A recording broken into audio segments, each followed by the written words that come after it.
On Tuesday, September 19th, 2023, I'd like to call the 5 p.m. public hearing to order. A couple of items of business before we get started.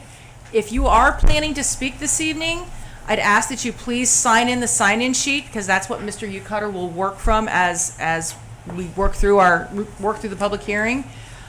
If and when you do desire to speak, we're going to ask you to come up to the podium and please give your name for the name and address for the record. So that we have that for the record. The microphones will not pick up your comments from the audience, so we would ask that when you plan to speak to please come up to the podium and give that information. And then I'm going to ask Larry I'm going to ask anybody that's planning to speak to please rise, and we're going to let Larry swear you in. You're going to testify, please stand and raise your right hand. Do you swear that the testimony you're about to give in this public hearing will be the truth, the whole truth, and nothing but the truth, so help you God? Thank you.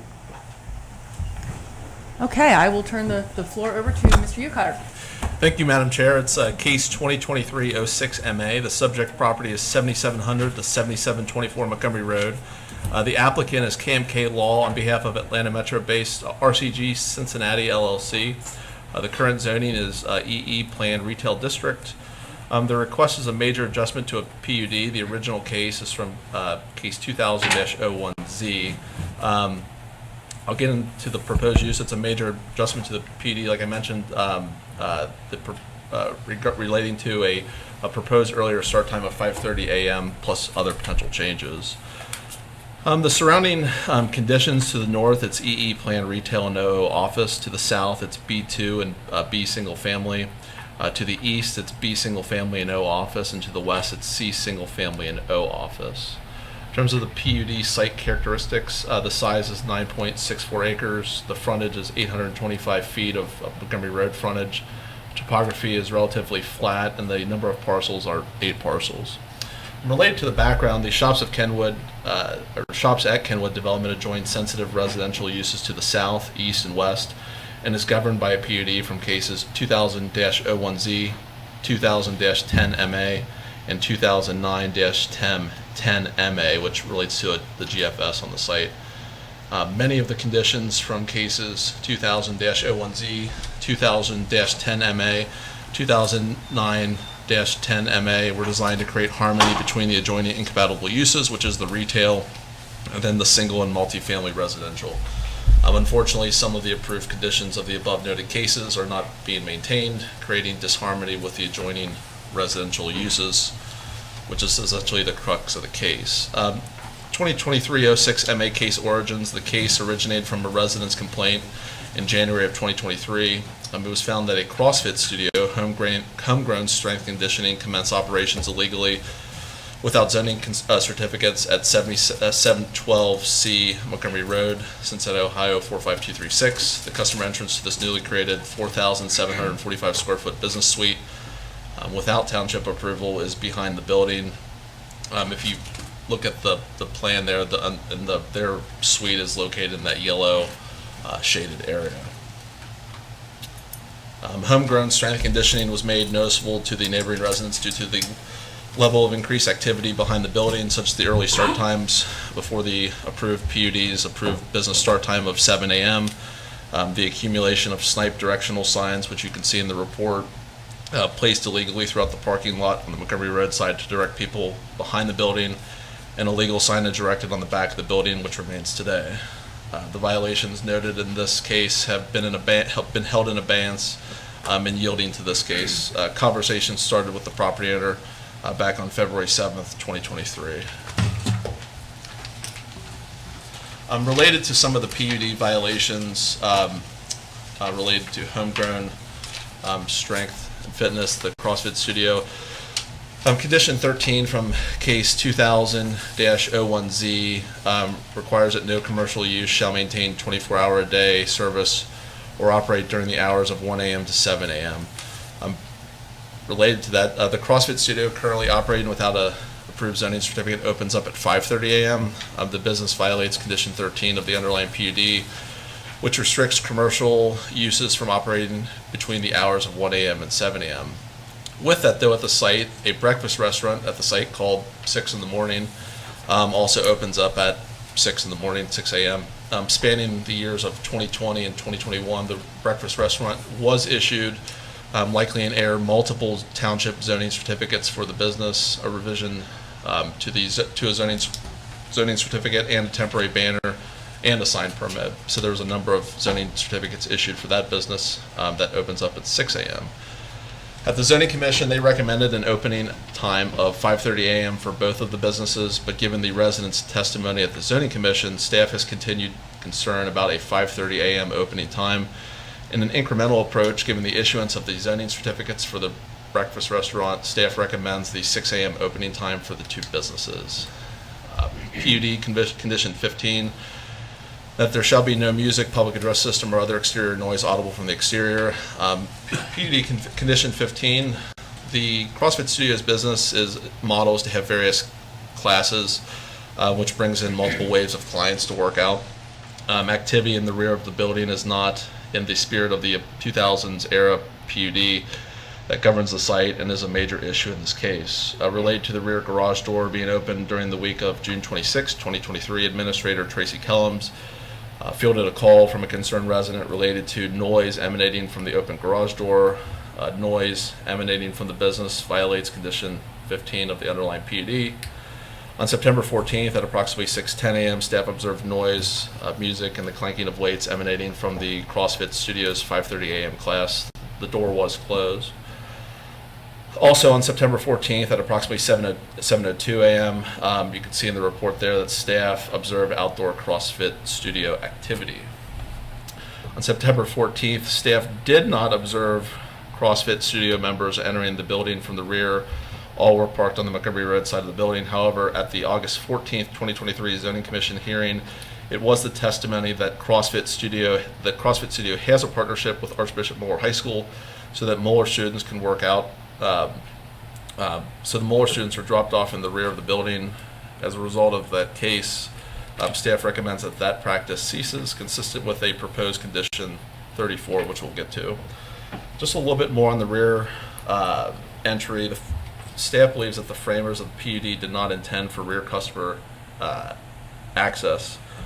Although the case 2000-01Z does not specifically note that the rear customer entry access is not permitted, a number of context clues from the 2000-01Z case are present that would suggest that the framers of the 2000-01Z PUD case only anticipated customer entry on the Montgomery Road side of the building, not the rear entry side of the building. In turn, staff recommends a condition requiring only front customer access. In short, the following are 4 reasons why staff believes that the framers of the PUD never considered rear customer access. Number 1, the rear entry business space has never been used for business, presumably because of its hard to access location in the rear of the building. It's deep within the building. Number 2, no reasonable customer would drive behind the building complex as all of the businesses offerings are oriented towards Montgomery Road, and there's never been permanent signage directing people that way.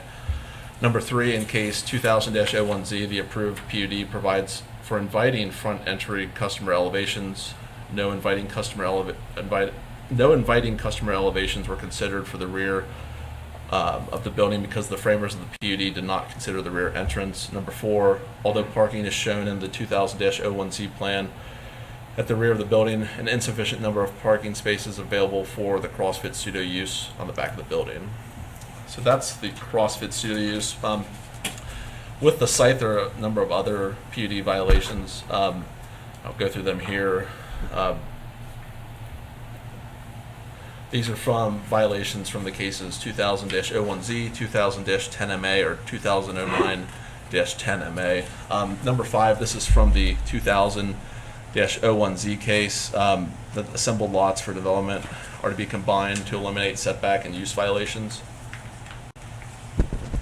A consolidation never occurred, but what the applicant does propose is a revised consolidation plan where they would have 2 separate RCG parcels plus a 5th third parcel. And this is something that the Zoning Commission recommended. Number 12, that a filtering system be specified and maintained to prevent the exterior venting of odors for any restaurant use. Condition 12 requires a filtering system that shall be specified and maintained to prevent the exterior venting of odors for restaurant uses. Staff interprets this as grease-laden odors should not be detected if a sufficient filtering system is in place. Staff has observed, the smell of restaurant smells. In one case, staff did go behind Buffalo Wild Wings on June 25th of 2023 and did observe that. 14, that no delivery shall take place between 11 p.m. and 7 a.m. Condition 14 of the 2000-01 PUD requires no deliveries before 7 a.m. On September 14th at 6:42 a.m., a GFS delivery truck was observed making delivery. The truck had to turn around in the area near the CrossFit studio, and that maneuver occurred around 6:40 a.m. in proximity to the residential.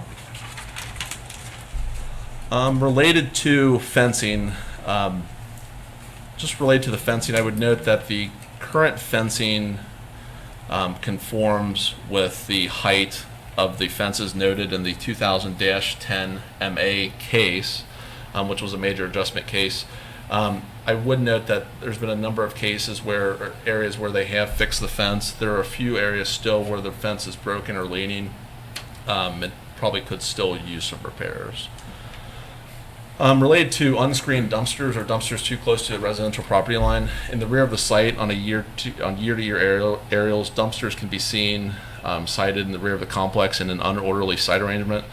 The presence of some of the dumpsters, for example, along the east property line, shown in the report here, are in violation of the condition from 2000-10 MA case that requires dumpsters to be set back 30 feet from residential properties in relation to building 2. From cases 2000-01Z and 2000-10 MA, there's also a no restaurant zone, which we'll get to, which was established in the rear of the subject property. There's a presence of a grease storage container in this area. I believe it's the grease container for the restaurant 6 in the morning, and staff finds that as a restaurant accessory use and a violation of the PUD. GFS, or I guess Dollar Tree, also stores cardboard behind the building unscreened, and that's another issue. You can see the area where they store the cardboard and other materials, and at least 4 parking spaces behind the building. Related to the draft dumpster plan, I think this is an area where staff and the applicant have come a far way in terms of consolidating the dumpsters. I'll kind of go through this plan. I list the areas of focus, boxes 1 through 6. Boxes 1 and 2, these dumpsters are properly screened by an existing masonry dumpster enclosure. I note that the red icon near box 6, it moves to this box 1. There's also another red icon, and that does not move to box 1, but it moves to box 3, and I just noted that there. Box 2, yep. The D outside of box 6 is going to go to 3 and not to... No. Box 6, the D outside of box 6 goes to box 1. The D Box 1, outside of thank you. box 3 goes to box 3. Gotcha, okay. Box 2 is fine. That's the GFS compactor behind a masonry wall. Box 3, dumpsters are proposed in this location. These are the relocated dumpsters from the east property line, and this new location would meet the proposed 30-foot setback from building 2 condition or from residential. In box 3, there's a proposed grease container that is in proximity to residential and would violate that no restaurant use, and staff would recommend that go to up to the north in box 5. Box 4, this is behind Buffalo Wild Wings. Although this dumpster location is not shown in the preceding cases 2000-01Z, 2000-10MA, and 2014-10MA, the 2014-10MA case was a Buffalo Wild Wings case that approved its facade but really did nothing else. There were no conditions. But with that case, this dumpster was not seen in any of those plans, but it has been set in this nook of the building, I believe, for some years. I would note that this dumpster location has had a history of unkempt conditions and is immediately unscreened to the east. The zoning commission did recommend that this dumpster remain. Box 5 I addressed, it's an existing, properly screened dumpster. So did they say, I'm going to stop for a Okay. second, did they say to remain in its current condition or remain with proper, the location was fine, but remain with appropriate screening? In later attachments, the condition of that dumpster area has been pretty bad, especially in February and March. It has improved. In recent weeks, it's kind of degraded a little bit, but there has been a history of a lot of trash around it, a lot of grease spillage.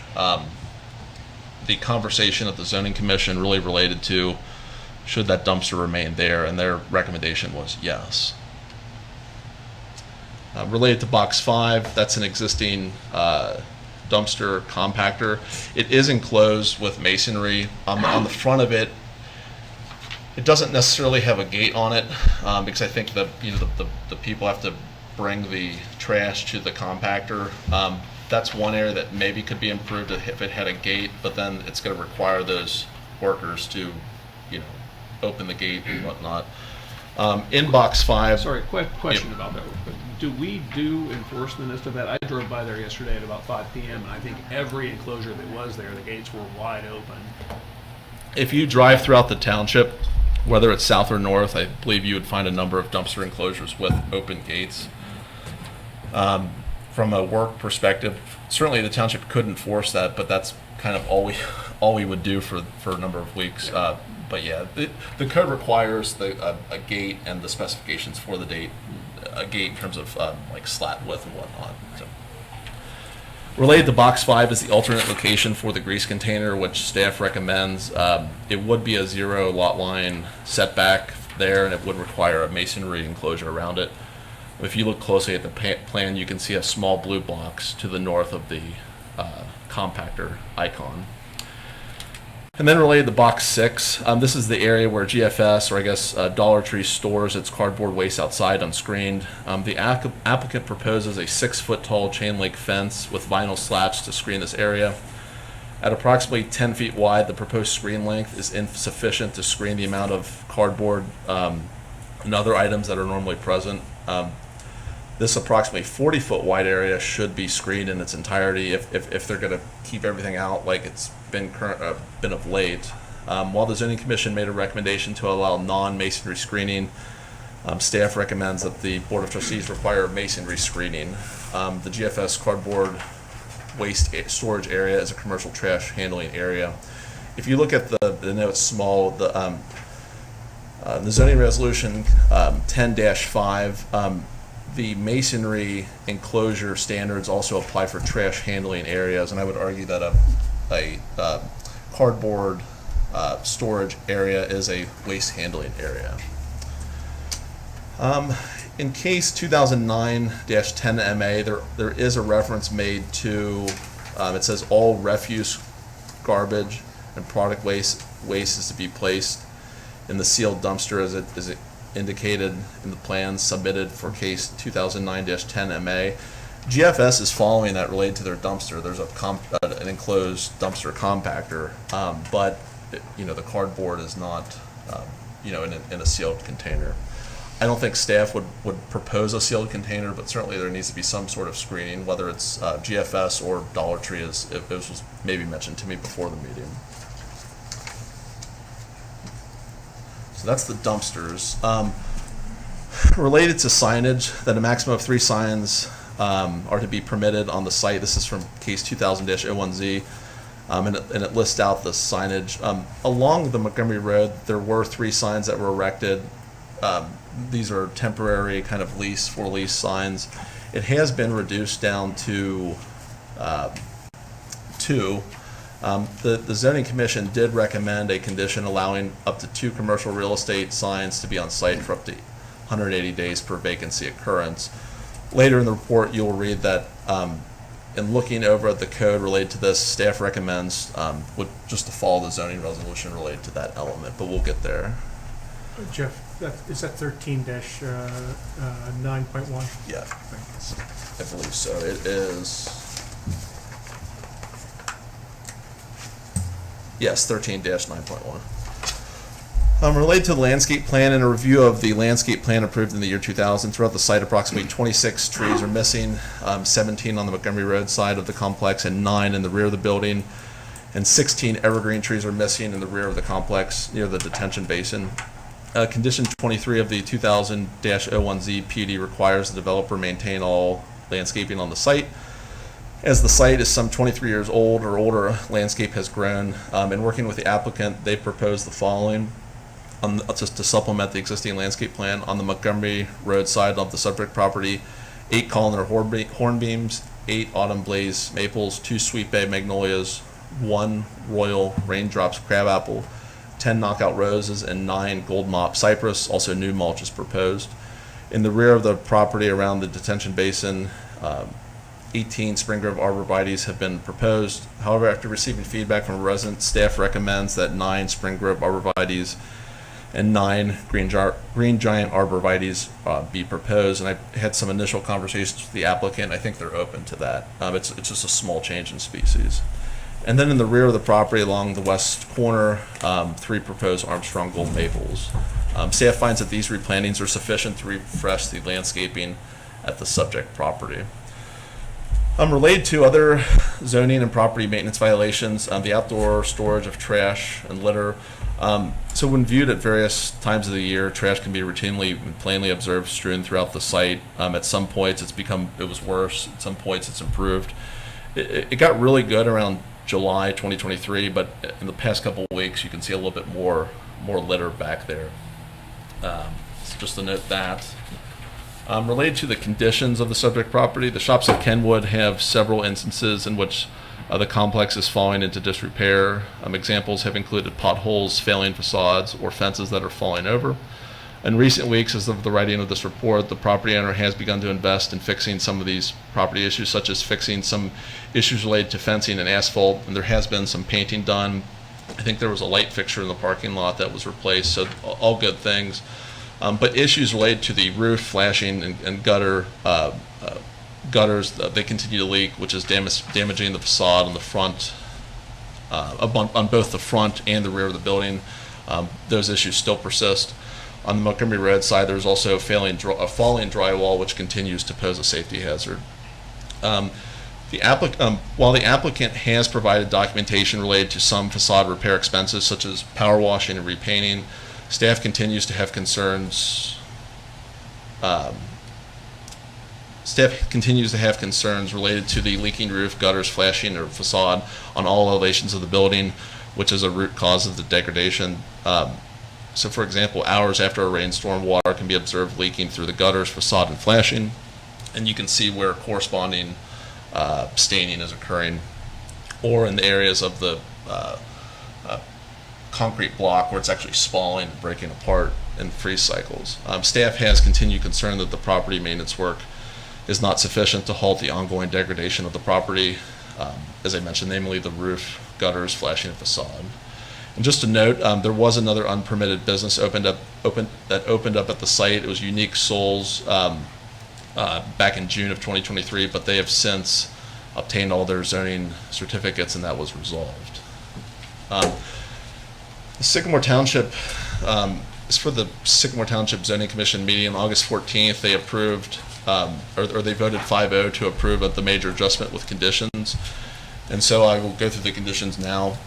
Anything that is bold is something that I kind of propose as a slight tweak. Anything that's not bold is what they proposed. So,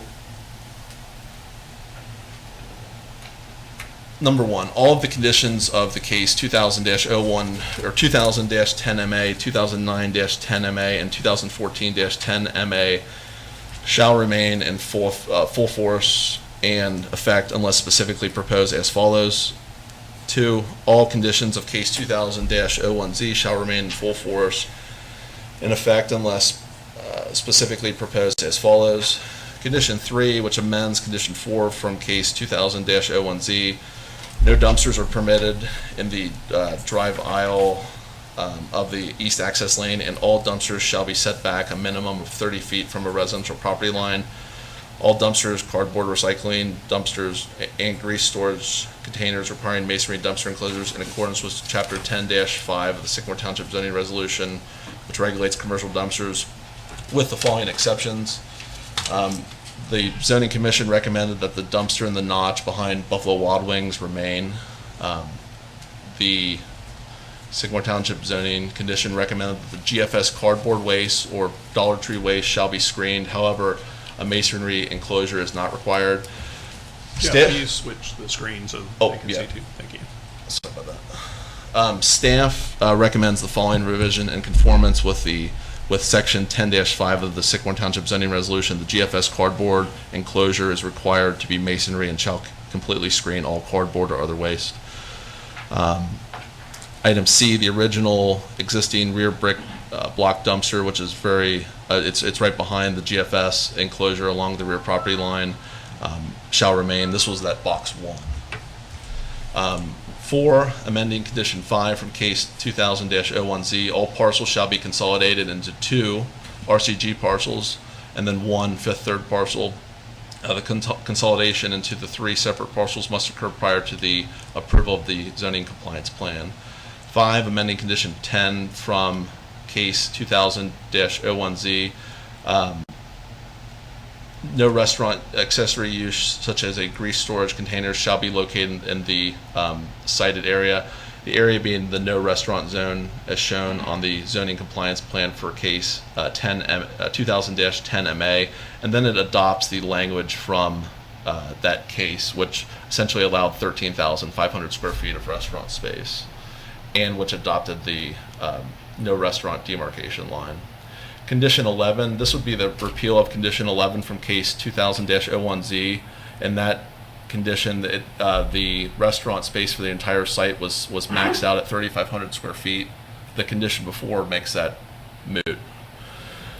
7, amending condition 12 from case 2000-01Z, the property shall provide evidence of the installation of a sufficient odor mitigation system for all restaurants. This system shall be maintained. The property owner shall provide documentation of the system prior to approval of the zoning compliance plan.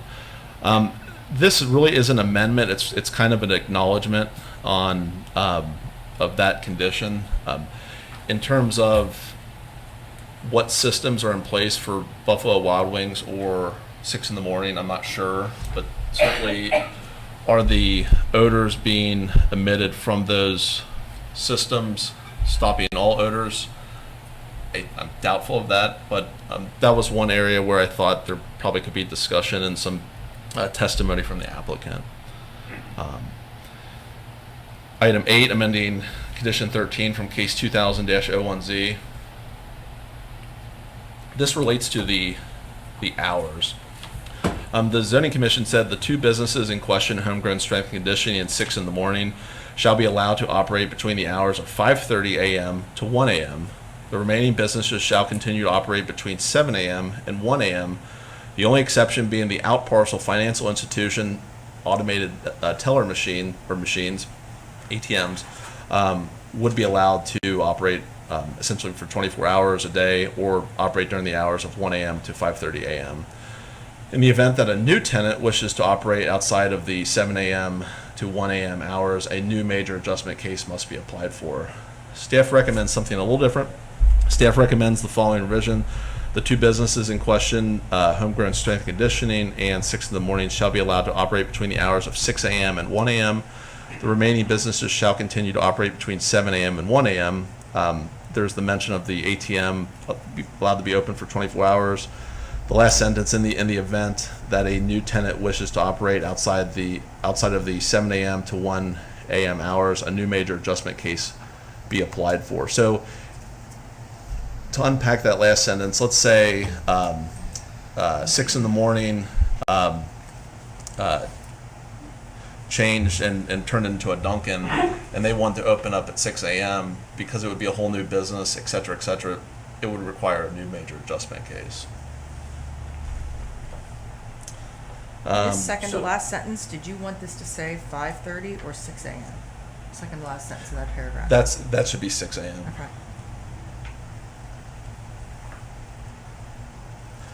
So Jeff, just for clarity here, if 6 in the morning goes away and Jeff's Breakfast Palace opens up, are they required to come in for a major adjustment? They would, Even though they're a restaurant, yes. they're doing the same thing? Okay.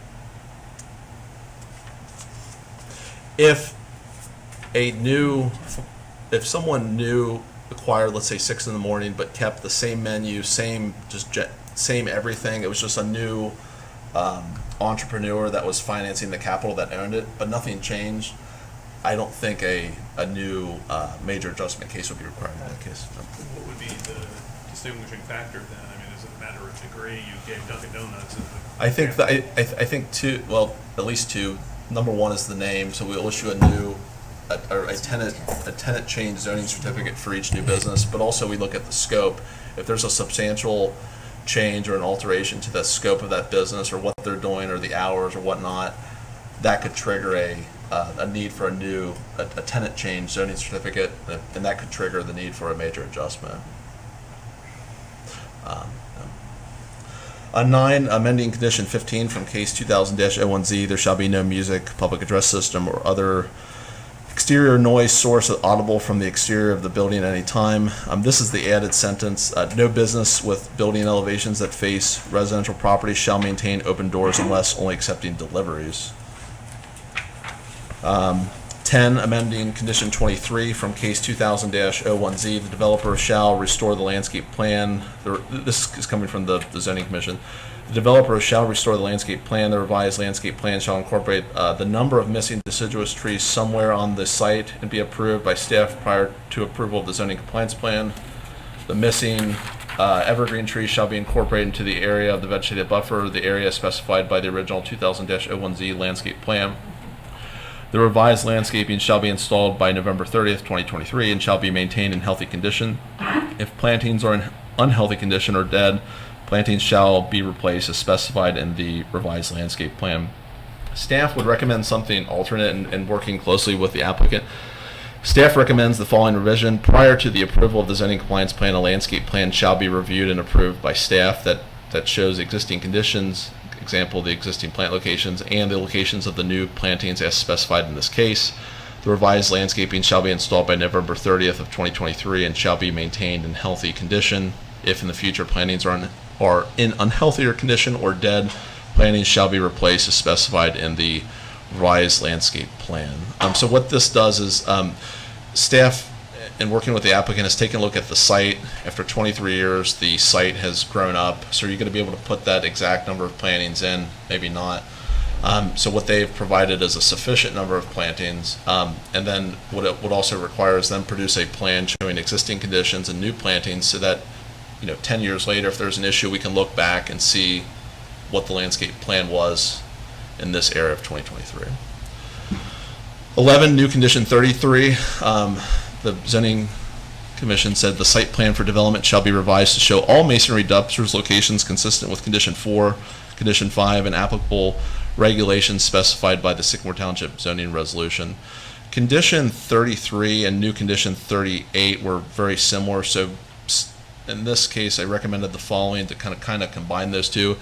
Staff recommends the following revision: a revised site plan showing the location of dumpsters and other site features such as refreshed landscaping shall be consistent with this case. The plan shall be finalized prior to the approval of the zoning compliance plan, consistent with the amended conditions 4, 5, and 10, and applicable regulations specified by the Sycamore Township zoning resolution. Condition 12, new condition 34, and this is a very important one. There's been a lot of concern about rear customer entry, and this condition would solve that. So it reads, all customer entrances and parking locations be maintained on the Montgomery Road side parking of the building. No customer shall enter from the rear of the building. I note C rendering to the right, and I'll show that just to erase any doubt. If a tenant space is rented out in front of another tenant space, effectively blocking the entrance of a tenant space further back in the building, for the tenant space situated further back in the building, it shall be required that a customer access hallway be built to access the Montgomery Road side of the building. Any hallway construction shall be compliant with all applicable fire, building, and zoning regulations. So what this says is All customer entrances need to be on the Montgomery Road side, and then if you have a situation where you have double stacked tenants, if the landlord or the property owner rents out that front space, that back space needs a hallway to access the Montgomery Road side. As part of that, this was it. Pull up the plan here. This map was shown in the zoning commission case, showing what it means to be kind of the rear entry of the property. And I did not include it in this case by accident, but what this shows is basically there should be no customer entrance in this area that's defined by red. The only area where this, I think, probably could be modified is this area here. There's a vestibule door here where maybe there's side entry for this. That's maybe reasonable. There's parking spaces there, but this map would just coincide with new condition 34, which talks about the no customer entry. All right, back to the...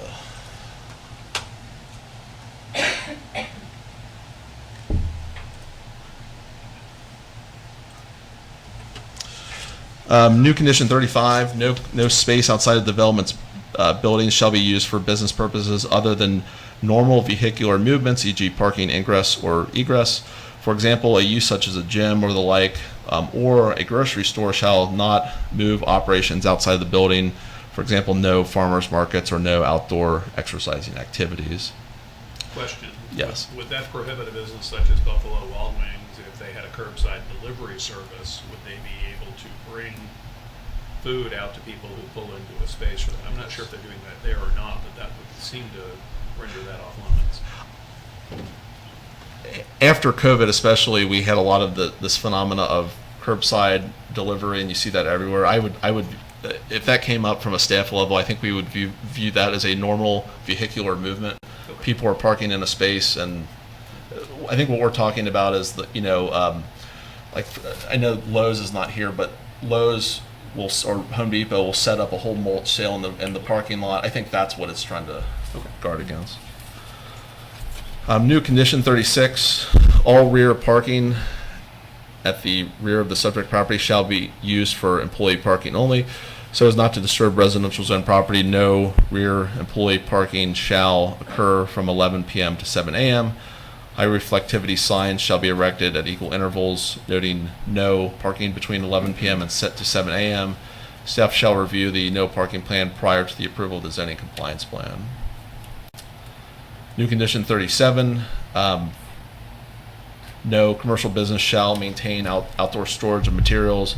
All waste and materials such as cardboard shall be in masonry screened dumpsters located in designated areas as conditioned by new condition 33 and other applicable conditions. And then new condition 37, this related to the temporary signs that were in front along Montgomery Road. Ultimately, staff just recommends that this condition not be adopted and that the zoning resolution be adhered to. For lease signs, the code would allow one, I'll just read it. For lease signs in office, retail, and industrial districts, signs advertising the lease of a property or building where the sign is located must be removed when the occupancy of the building reaches 95%. Rent rolls or other real estate documents are to be presented to the township zoning inspector to verify the occupancy percentage.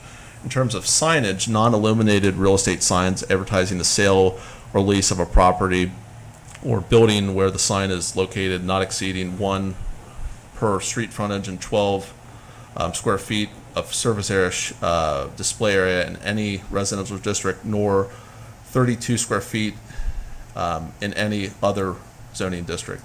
1 freestanding sign and 1 building sign are permitted per property. The applicant also asked the question, would the township enforce, signs that are put up in the individual, business suite? And I said, probably not. You see that a lot, like a 4x4 sign in the window. What I think would get the township's attention if you put a big banner on the building or if you have the multiple signs by the road.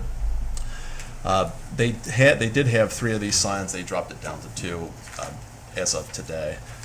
Just to run through the attachments real quick, these are just the conditions from case 2000-01Z, 2009-10MA, and 2000-01Z. This is just the attachment A continued 1. This is just the no restaurant zone, and you can see kind of the line of demarcation, which is about right here. Let's see if I can make that. That's fine. This is attachment A continued 2, which just shows the areas of, you know, where the dumpster enclosures were designed back in 2000. This came from case 2000-10MA. You can also see the landscaping in the back and other features. This slide just talks about the opening times of both businesses. You can see with 6 in the morning, the breakfast business, that they do open at 6 in the morning, 6 a.m. Homegrown strength and conditioning. This clip was taken earlier in the summer, but they do open at 5:30 a.m. Attachment C, these are just the building elevations. The middle part here shows the original area where Homegrown Strength and Fitness is located today.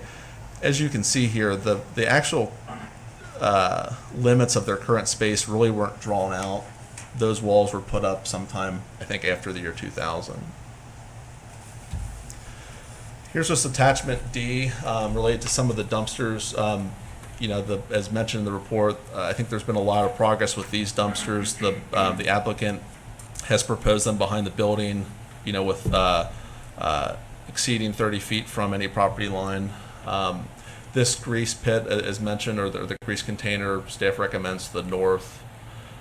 This dumpster here is a original dumpster, but it's moving to box 1. This dumpster here is moving to box 3 as part of that plan. GFS did during the summer have I think 3 or 4 instances of separate roll-off dumpsters on the property when it was determined that their compactor was broken, so they had to have that, but that's been fixed. And I actually got word today that Fifth Third Bank has removed their dumpster that was placed out there illegally. They've gone to toters and they're bringing the toters inside. Talk to me about, go back a second, this one here that this is the notch.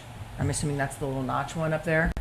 That, yes. And that if I recall, you were saying that is the recommendation is for that to remain. Is that to remain in the existing condition or remain with screening? It was the recommendation of the zoning commission that it remain. If you really wouldn't be able to screen it with any masonry because there would be no way for that truck to get in. As you can see here, earlier in 2023, the conditions were much worse, but you know, then they have improved. This is the condition on August 3rd of 2023. You can see some stuff popping up again. Along that area, especially behind Buffalo Wild Wings, there was a major grease spill, which has been getting better, but it's still back there. You know, I've heard and I would let the applicant, of course, address this. I understand that enclosure's been there a while. I understand that Buffalo Wings and Wild Wings does need it. If it were to be removed, I would wonder, you know, where would they put their trash? Obviously to a new dumpster location, but would stuff start to pile there anyway? I was just trying to clarify what the recommendation was. Yeah, staff continues to have a concern about the management of Buffalo Wild Wings and how they maintain that area. It is in proximity to residential, it's around 50 or so feet away on the other side of that fence. Right. Okay. Attachment E just shows a landscape plan of what is missing. Attachment F, again, just shows some of the chronic issues that have been improved in recent months. Condition F continued, again, shows that grease spill. In the existing dumpster container, dumpster area in box 1, there has been heavy leaf litter and whatnot. So hopefully when this case culminates, that whole dumpster dumpster enclosure be swept out if it hasn't already sufficiently. Attachment G is just showing the examples of degradation caused by roof, gutter, facade, and flashing leaks. You can just see, some degradation, spalling of the concrete, and then there, if you go along the front of the building, there's a lot of weeping that's occurring in between the brick columns and ephes. The applicant has proposed, and I'll get to it, some power washing and painting, but ultimately staff has continued concern about long-term effects of it continuing to get worse. In this example, there's a few areas on the front of the building where drywall is sagging and falling. In this area, it's falling. I think birds were getting in there, but instead of fixing the drywall, they put chicken wire there. And just a few other examples of just some property maintenance issues. Behind one that I think they could fix relatively easily is behind Buffalo Wild Wings. There is standing water that sits back here, and there's some broken curbing. They could fix that, but you can see where some of that puddling happens. Here's just the Unique Souls that did apply for their zoning certificate, and that's been closed. Attachment I is the dumpster plan that I think we've made good progress on, but there might be a little work to still do. Attachment I is the proposed dumpster enclosure elevations, and they do propose very nice masonry dumpster enclosures, which we appreciate. Attachment J talks about some of the investment proposed for some of the landscaping. It's in the proximity of about $30,000 worth of landscaping. And then item K talks about some of the maintenance costs that they put forth. I think it looks like $1,700 to fix some of the fencing around the area. I think there's still a little work to do, but it has improved. And then there's approximately $79,000 or so worth of repainting, power washing, etc. But I would let the applicant perhaps go into more detail on that. So with that, are there any questions? I have a couple, I guess. One is more of a comment. If the board were to adopt some of the recommendations staff has made here as to items 1 and 2 in particular, and Larry, you may have a thought on this, the way you phrased it is all the conditions from before apply unless proposed below. I think we should say specified below or modified below unless there's some reason not to. All the conditions would run and be in full force and effect unless specifically amended or modified or proposed, whatever verbiage you're comfortable with. Right. If the board adopts it, it will be specified rather than proposed at that point. Would you agree? You better modify it. Right, but proposed I think leaves it a little ambiguous. My question though was these operating hours, and I think we'll be hearing from people about different thoughts about that. But a few things about that. When we say operating, do we have a definition in the zoning code for that? And I ask because for a restaurant, for example, 6 in the morning, if we say they can't operate until starting at 6 o'clock, I assume they have staff coming in before then who are prepping for the day to open at 6 o'clock. They are operating in a sense, but they're not open to the public at that point. Do we need to distinguish as to that?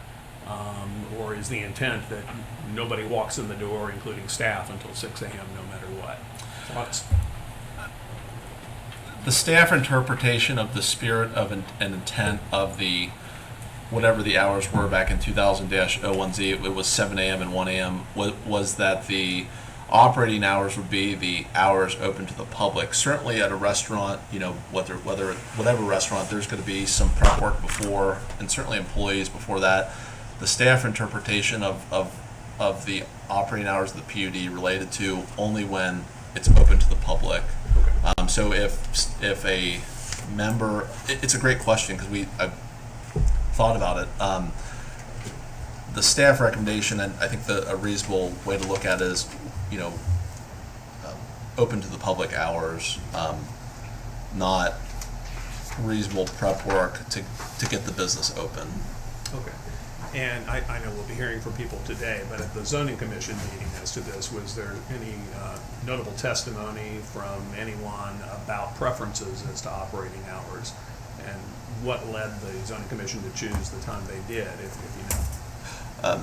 There was noted concern on both sides related to the operating hours. For the CrossFit studio, there were certainly proponents of the 5:30 a.m. opening time. One member of that studio who goes there, I think she's a pharmacist at a hospital, and she spoke about the that 5:30 time where she could that she can make. I thought the resident testimony was also very compelling, and was really the reason why I continued to go the incremental route of 6 a.m. Based on the whole 6 in the morning restaurant case. And I think the compelling resident testimony was that there's concern related to the activity, behind their the residential house and property, and what a 5:30 a.m. Class would entail. I would also note, that this case has been going on, and there has been instances where the door has been open and there's been outdoor activity, and that gives staff pause on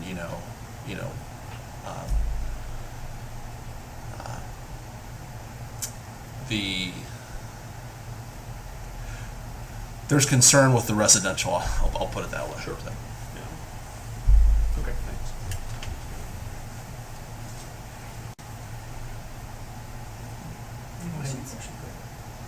All right. Next, do we want to hear from the residents? Do we want to have Mr. Tepe speak? Okay, then let's hear from the applicant. Thank you. Good evening. My name is Tom Tepe, and I have the pleasure to represent RCG. This evening with me is Randy Garfinkel and Laura Weiss, who are the part of the ownership group. And I know that Randy's going to get up and speak in just a second. That's maybe the longest staff report I've ever seen in my entire life. It's incredibly detailed, at times a little bit difficult to follow, but I got to commend Jeff on the job that he did. We've been working with the township and its staff for 7 months, right? We've come a long way. My client's eyes were opened up to some things that needed to change, and they're changing them. Change doesn't happen very quickly. We talked about the condition of the property. They're continuing to do that. I mean, there's water damage above the front door of this building. It doesn't mean you're bad people. It just means that you're going to get to it eventually, right? So these things are living and breathing type of places. They heard the township's concerns as it relates to that stuff loud and clear, and they're working on it. Standing here, I'm just trying to figure out the best way to try to present this thing in a cogent, economical, and efficient way. I guess the best thing is my client agrees with all of the zoning commission's recommendations, with the exception that we ask that you consider this. We had a long hearing in front of the zoning commission. You had all these people up there, Bill Mesa, architect, and Roger Friedman, who's got as firm of a fist as anybody I've ever met. We went through this stuff, and we agree with the conditions that they have imposed. The grease container is one thing that we ask that you think about. The condition imposed by them was that it be put in box top right corner, right? I forget which box that is, Jeff. Box 5. Box 5, up there in that area. My client thinks it's better served in that lower right area where those other dumpsters being relocated to the new masonry enclosure.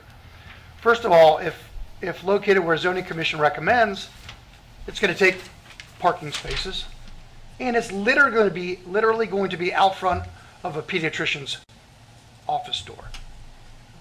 I mean, I just ask that you strongly consider whether the best location for this would be in a masonry enclosed area or up there. So it's being proposed in 5, and you're proposing it go where? The recommendation was that it be proposed to 5. Okay. We think 3 is the right place to go for those reasons just articulated.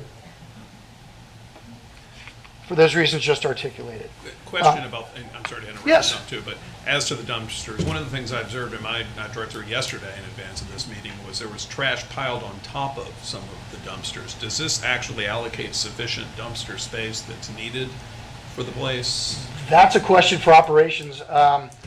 Garbage disposal at retail centers is always an interesting issue.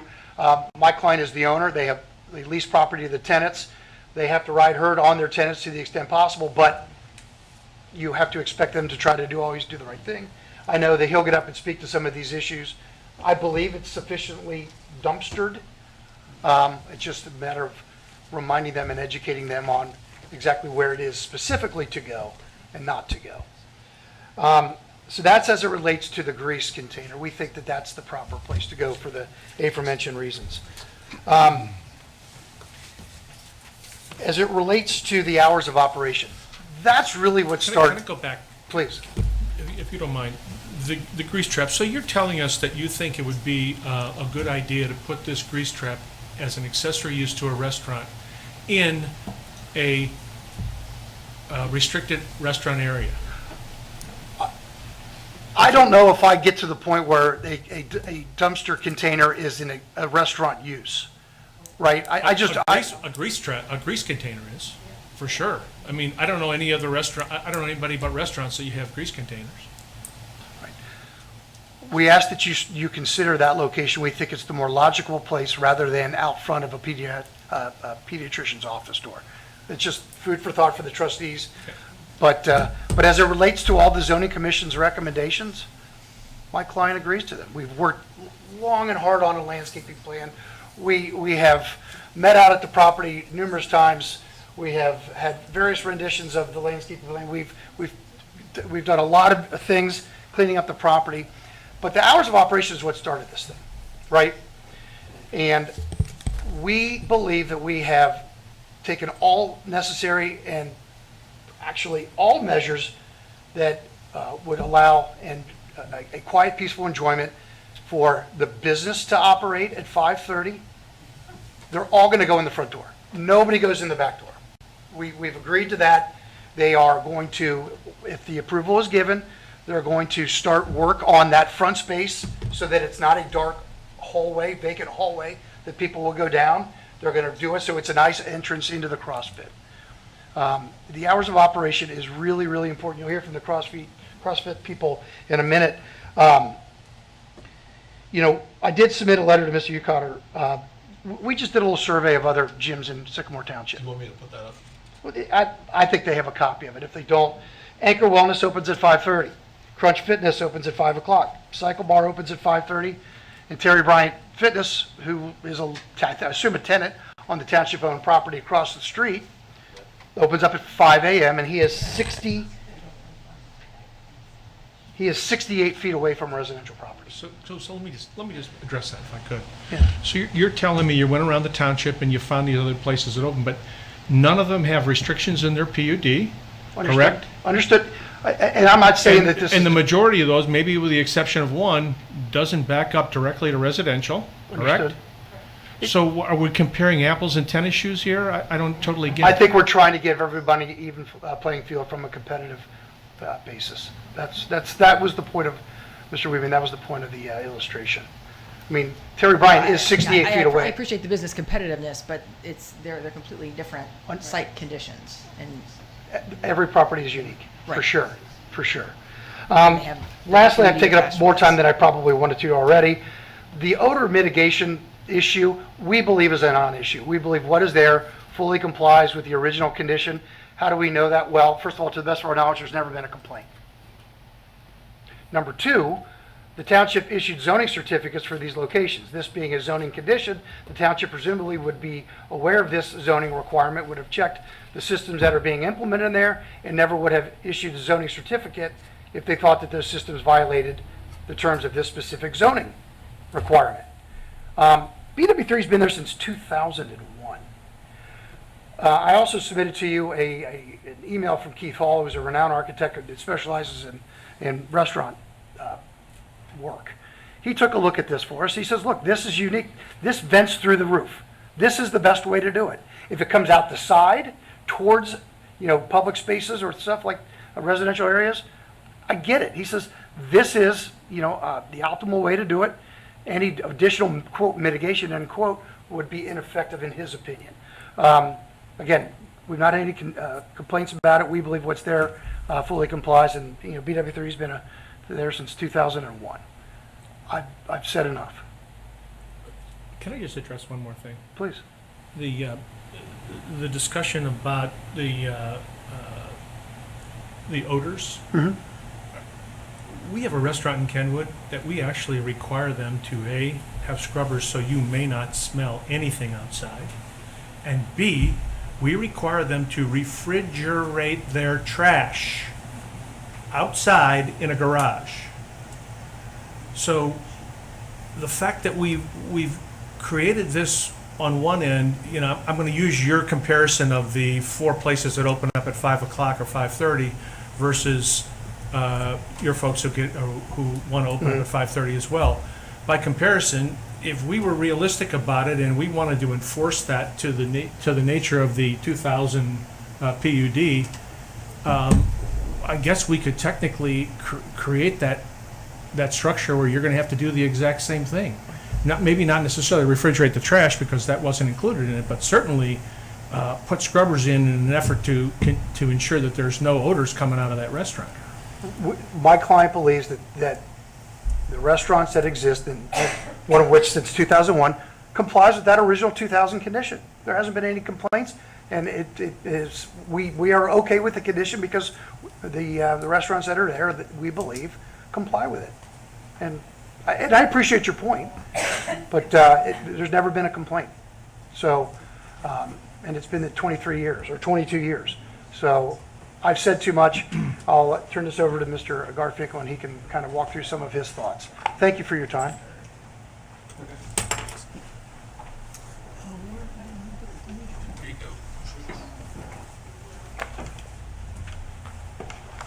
Thanks, Jeff. My name is Randy Garfinkel. I live at 675 River Chase Ridge in Sandy Springs, Georgia. Trustees and neighbors and attorneys and everybody here, I do appreciate everybody being here. I know it's 5 o'clock and this is taking a while, but I appreciate everybody's time and consideration today.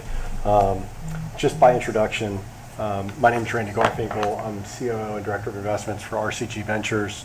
Randy, can you speak up just a little bit? Sure. My name is Randy Garfinkel.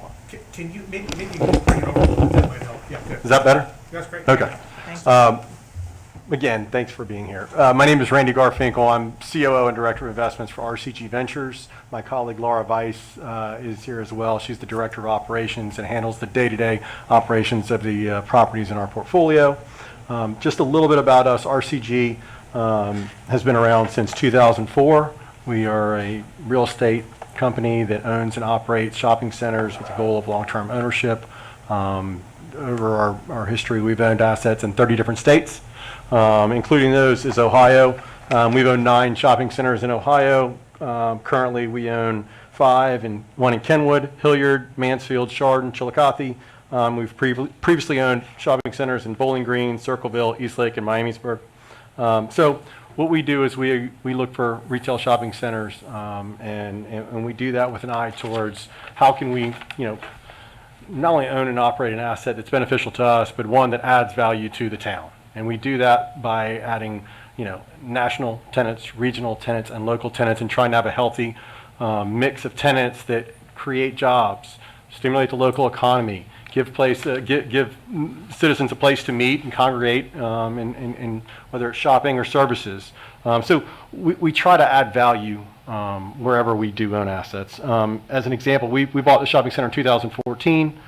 Since that time, we've signed 11 new leases. Some of the businesses include Children's Hospital, Club Champion Golf, Cosmoprof, Discount Fashion Warehouse, Hyde Park Pediatrics, Diva Eyebrows, Swimville USA, which I think is on your pamphlet out here, Unique Souls, Pinot's Palette, Homegrown Strength and Conditioning, and 6 in the Morning. And as you'll see, some of those are national tenants, some of those are regional, some of those are local entrepreneurs.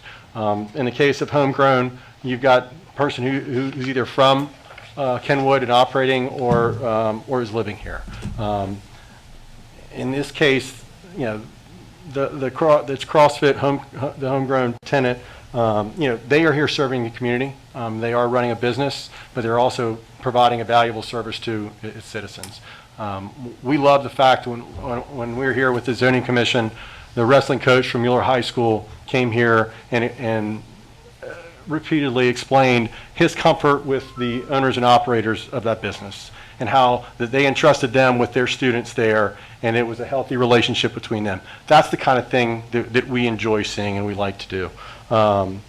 And, you know, and while Tom, you know, I think he was trying to explain that, hey, other businesses open at 5:30, I think the point of that is that business, a gym opening up at 5:30 is not an unusual thing. Whether site-specific, I totally understand, but I think the point of that is just simply to say, hey, it's not unusual for gyms to open at 5:30, and there's a need for it. And there's people out there who rely upon the ability to go to a gym at 5:30 in the morning, whether it's to avoid traffic, before they have to take their kid to school, they're getting before work, coming home from work, whatever it may be. So I just wanted to point that out. So we're here today requesting the PUD amendment for the most part, to change the hours for two tenants. One, 6 in the morning, which I believe was provided as zoning certificate and operating certificate, to continue operating at 6 a.m. We're fine with them opening at 6 a.m. And then for the homegrown, for them to operate at 5:30. Jeff reached out to us, I think, as far back as January, February. We have been in constant communication with Jeff for the past 6 or 7 months. But I think it's important to think about this in two different situations. One, the request really at hand that really spurred all of this was the operating hours. And the concerns that Jeff communicated to us were, you know, you've got a gym that's working out in the back behind the building. You've got cars coming and parking at before 7 a.m. behind the building. And so with that said, we've worked closely with our tenant, and just to kind of communicate some of the things we've agreed to do to mitigate or even eliminate, we hope, these concerns for a 5:30 opening. So they initially just had the rear space, which was about 5,000 or 6,000 square feet. The tenant has agreed to lease the front space that has an entrance onto the Montgomery Road side. Right now, that space is unfinished, but they are entering through that. But the reason that they've seen people entering, the students entering out back, is when you go through that front entrance, it's a little bit dark, right? But the goal is, upon approval of the operating hours, we're going to demo and build out the front for them. So their space will go from 5,000 or 6,000 square feet to 10,000 square feet. What we've also agreed to do is restrict entrance to the front of that building. So not just entrance, but also parking. So no longer before 7 a.m. are you going to have people parking and accessing the back. We've gone as far as to say no customers can access through the back at any time of day. And then in the back, again, no parking at all between 11 and 7, and restricting the back to employee parking for the rest of the day. So we've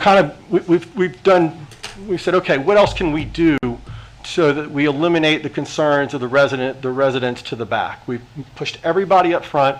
They've agreed to take space in the front to limit access. So we hope that but by doing that, you're going to eliminate it. Now, once you approve the 5:30 time, which we hope you do, you know, it will be incumbent upon the tenant to abide by those rules. I'm gonna go ahead. Sure. No, I was going to say, yes, it's incumbent on the tenants, any and all tenants, to abide by the rules, but it's incumbent upon the owners and the operators and managers of the center to enforce that. And I think there's a significant concern about enforcement on a whole lot of fronts. Well, I agreed. And what I would tell you is we intend to enforce that. We've put multiple tenants in default for trash. And when Jeff brought it to our attention, you know, we did a number of things. We addressed it with our local vendors. You know, being from Atlanta, we have local vendors. It's who we engage to be our porter, to be our sweeper, to take out the trash. And so we have no concern if there's an issue and an issue is brought to our attention. We have no issues enforcing those issues with our tenants at all. And we do that across our entire portfolio. And again, when Jeff brought up the issues of, hey, your fence isn't in great shape in the back, and he went through all 33 conditions of the 2000, right? We bought this in 2014. We really haven't ever had an issue, and nobody's ever really voiced concerns to us until this past January and February. And so when he voiced those concerns with us, again, we talked to our vendors, we went out, we repaired, I thought we repaired all of it, but if a portion of the fence got damaged in the last week or so, if he says that happened, we'll get it fixed. And same with, there was overgrowth from trees onto that side of the fence. We've cut all that back. He pointed out certain potholes in certain areas. I think they were in the rear. We've gotten those fixed. So we've spent an enormous amount of time working with Jeff, working with our vendors to address the concerns that are outside of 5:30 a.m. opening time. And so, like I said, we've tried to eliminate all issues with noise or concerns for that rear space in support of opening at 5:30. And then, as he brought up additional residential concerns regarding the dumpsters, they said, hey, these dumpsters aren't supposed to be here. We said, okay. And so we've gone back and forth for, I can't tell you the number of times, to say, okay, how can we relocate these dumpsters in a way that provides sufficient trash? And what we are going to do is we're going to take control of the trash. So as we consolidate these dumpsters and we put them back there, we're going to take control of the trash from our tenants, and we're going to have the trash taken out 5 days a week. So again, we're here to make everybody happy. I mean, this is what we do. I mean, concerns are brought up, we'll address the concerns. As part of that, some of the physical consolidation of the tax parcels, we appreciate the feedback we received and them saying 2 tax parcels is okay. Again, we've agreed to restrict any outside activities at our shopping center. Can't happen. Any activities, operations at the center has to take place inside, not out in the common areas. Let me ask you a question Sure. about the plans you were saying to move things to the front of the center for the entrance. Would the workout space be moving to the front of the center also, or will it still be in the rear of the space adjacent, let me finish, adjacent to the big metal door, where soundproofing is not going to be as good as walls, for example, and the clank of weights and music is going to spill out. So is the workout space moving forward, or just the lobby basically, but the inner workings will be the same? Well, they're going to lease the entire space, and so there's a rule. I think we've agreed to.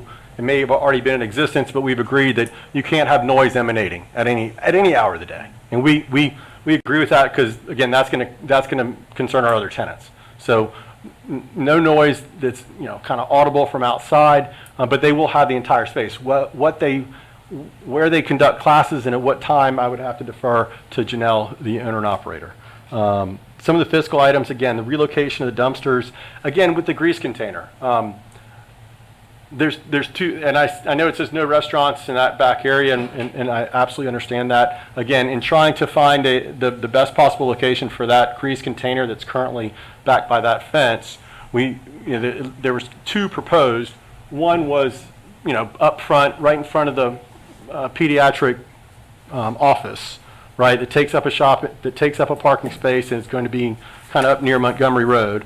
Or you can put it back in a masonry enclosure to the rear of the building, away, which we think is farther, I think more than 30 feet from the residences. Again, we're just trying to put it in a logical space. So that's what we would request from you.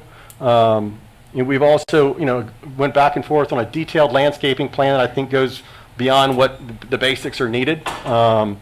We've done the fence repairs. We'll continue to do them as issues arise. We've agreed to paint and power wash certain portions of the building.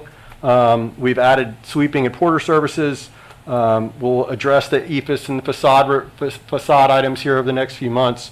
And again, we're here to find a win-win-win. A win for the township, a win for the people of the township, a win for our business. And so we came here, I think, a little over a month ago and had a very healthy conversation. And what the zoning commission came up with, again, we thought was reasonable and agreeable, except for the comments. I think we said, hey, if y'all just reconsider the grease location, that was the one item. I'm just trying to see here. With regard to the screening of the cardboard, I think that issue arose. The concern over putting a masonry enclosure at that location versus a screen is you've got 2 or 3 doors, right, located where the cardboard is.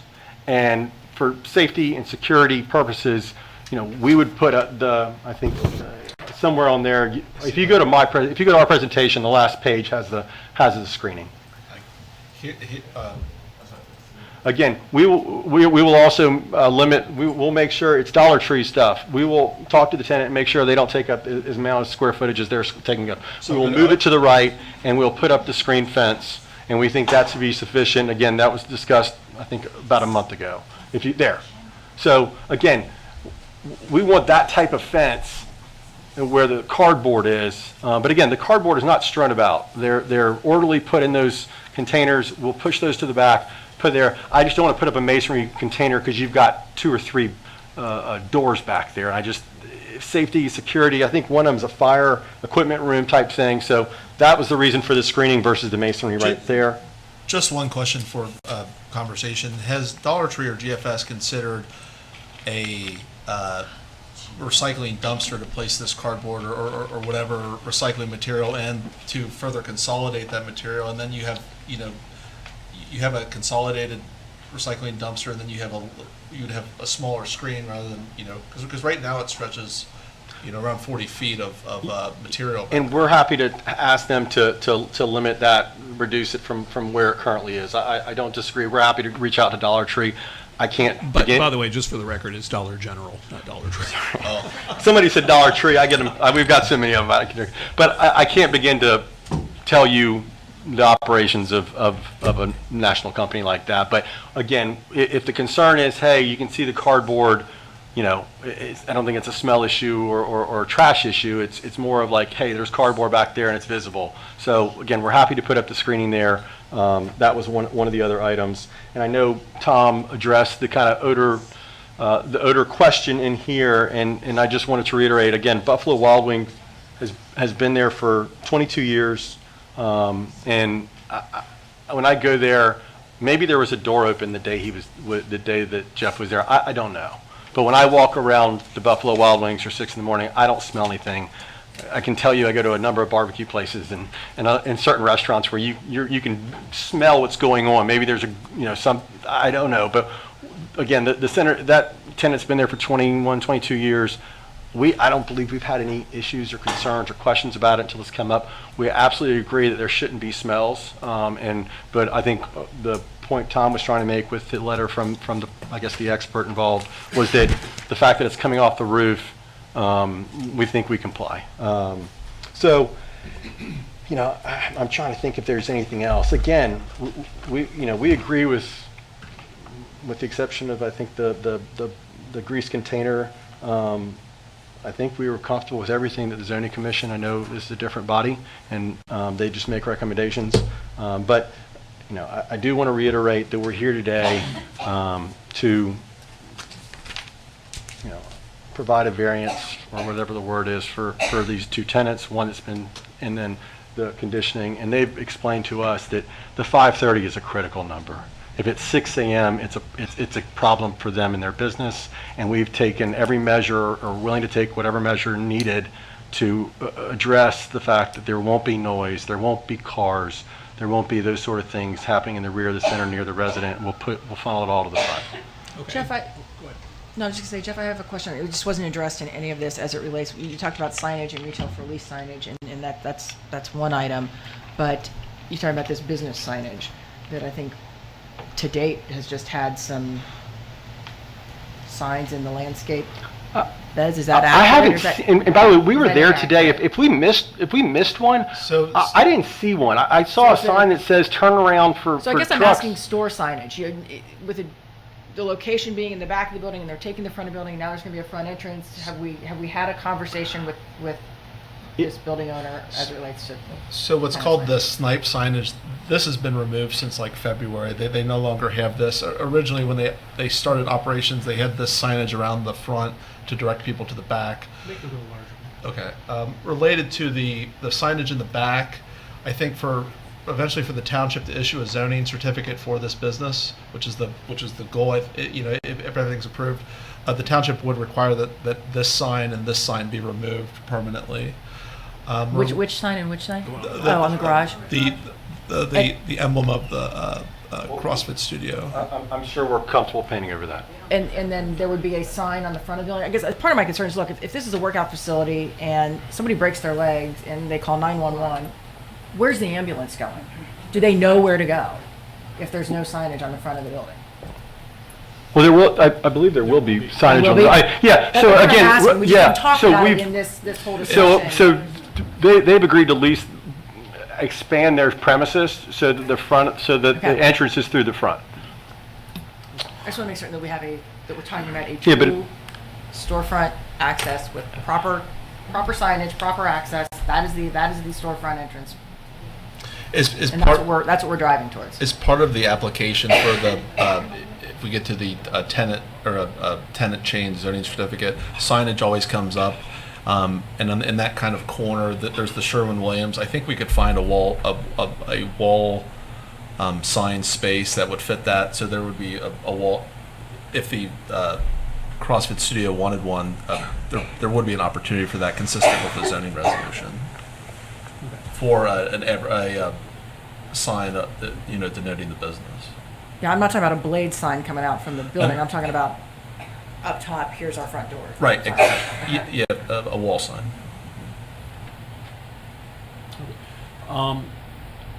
Sorry, I just went blank for a second. Oh, you and Mr. Tepe both have said you agree with all the recommendations of the zoning commission, but our staff has made some different recommendations, which we discussed here. Outside of the hours, are you okay with the staff recommendations too? I just want to clarify that also.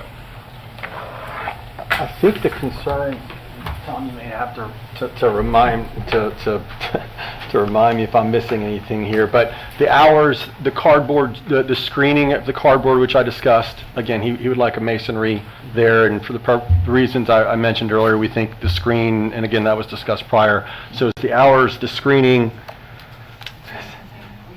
the grease. And thank you. And then the question regarding the location of the grease container. The zoning commission, I think, said that recommended it be up front near the pediatrician's office. Again, we just wanted you guys to revisit it and have the and just again try to explain the reasoning for why we would want it back where the other dumpsters are. Okay, but any other recommendations staff made other than those you're okay with? Yeah, I'm being told yes. Okay, thank you. Listen to your lawyer. Yes, that's right. Well, and my director of operations, she's the one who's responsible. And we told the residents here last time, if there's a concern or there's an issue going on, we want to know.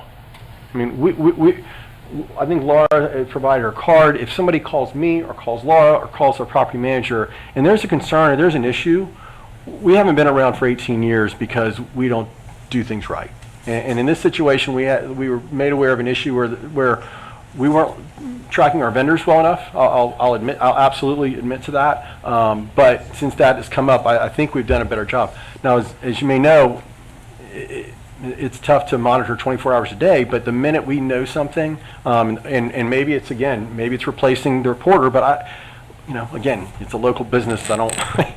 Yeah, we're happy to have additional conversation with them. Maybe look for new vendors if the problem continues. But again, please, Laura's going to pick up the phone. I'll pick up the phone, or the PM will pick up the phone. We're here to again operate a first-class shopping center. It's not operating shopping centers isn't a perfect science. Not everything is perfect looking 24 hours a day. But we'll do our best, and we've been doing it for 18 years in a number of different states. And again, I just want to open myself and Laura up to the residents as they have concerns. Please contact us if there's an issue that requires the police or the zoning commission. Please call them. I mean, that's all I can ask for. Randy, let me just say, since this originally came up, I've driven through there probably a dozen times since February, and I've driven through there some days and it just looks horrible. I mean, it looks like the Wild Wild West. Everybody does their own thing, and there's trash everywhere.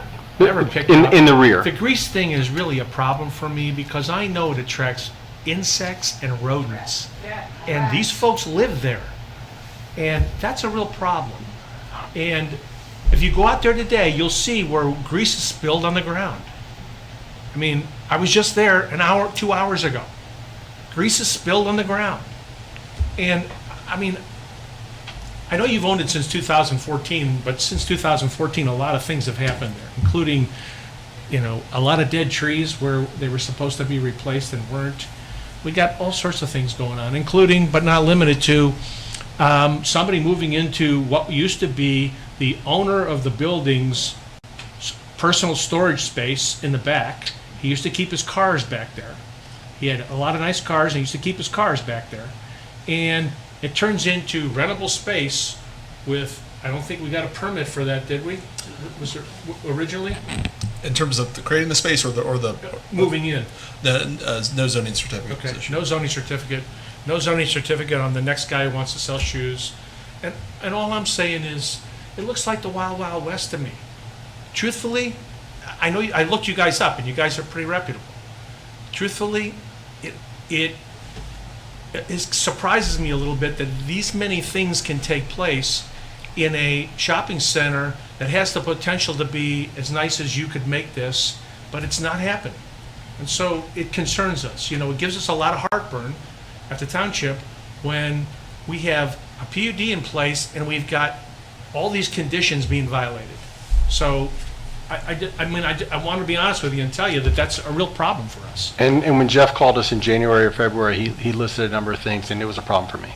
And I absolutely, when I came up here, and Jeff will tell you, I came up here and I looked at the place myself, and from that point, again, we've made a number of changes. I feel like we've taken some pretty sizable steps, and we'll continue. But again, until January, February, nothing was on our radar. We were. You should have been. You should have had on your radar. You should have been out here. We visit the property, and we have vendors, right? We have local vendors, and again, but again, we're here. I'm here today. This is in the last 6 months, I've been here 4 or 5 times, and so I'm just letting you know we're here and we're committed. We are here, and we are committed to maintain this asset in a first-class fashion, and we will continue to do so moving forward. And I think the steps that we've agreed with Jeff on over the last 6 months, I think should be acceptable. And again, we'll continue working with Jeff as we move forward. So, Mr. Garfinkel, I appreciate your comments, and I think, we're deep into this meeting. Does anybody else have any questions for Mr. Garfinkel? I appreciate y'all's time. You're welcome. So thank you. Actually, I will ask, was there anything else you wanted to show us? You did bring a presentation. Anything else we need to know that you didn't cover? No, I think we've covered it. Okay. So I appreciate your time. I may have gone a little long, so my apologies. No. But again, I appreciate y'all's time, and we look forward to continuing to work with Jeff and the neighbors, and to make sure this place is maintained in the right fashion. Thank you. Thank you very much. We will move on to hearing from any residents that wish to speak. Jeff, if you would like to see who we have signed up and see who on our list would like to speak. Again, I'd like to remind you, if you wouldn't mind, if you are choosing to speak, if you could please come up to the podium, give us your name and your address for the record. We would appreciate that. Thank you. And if you haven't been sworn, let me know and I'll swear you in. You have to be sworn in to testify, and I know some people came in after I swore the group in. Sarah Menendez on Clifford. I'm going to skip today. You're going to skip tonight? Tom Tepe, looks like we've heard from you. Are you any okay?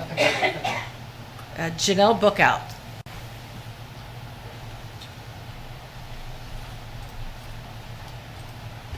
Hello. Can you hear me? Sorry, I'm really short. We'll let him adjust a little Thank bit. you. No, you're fine.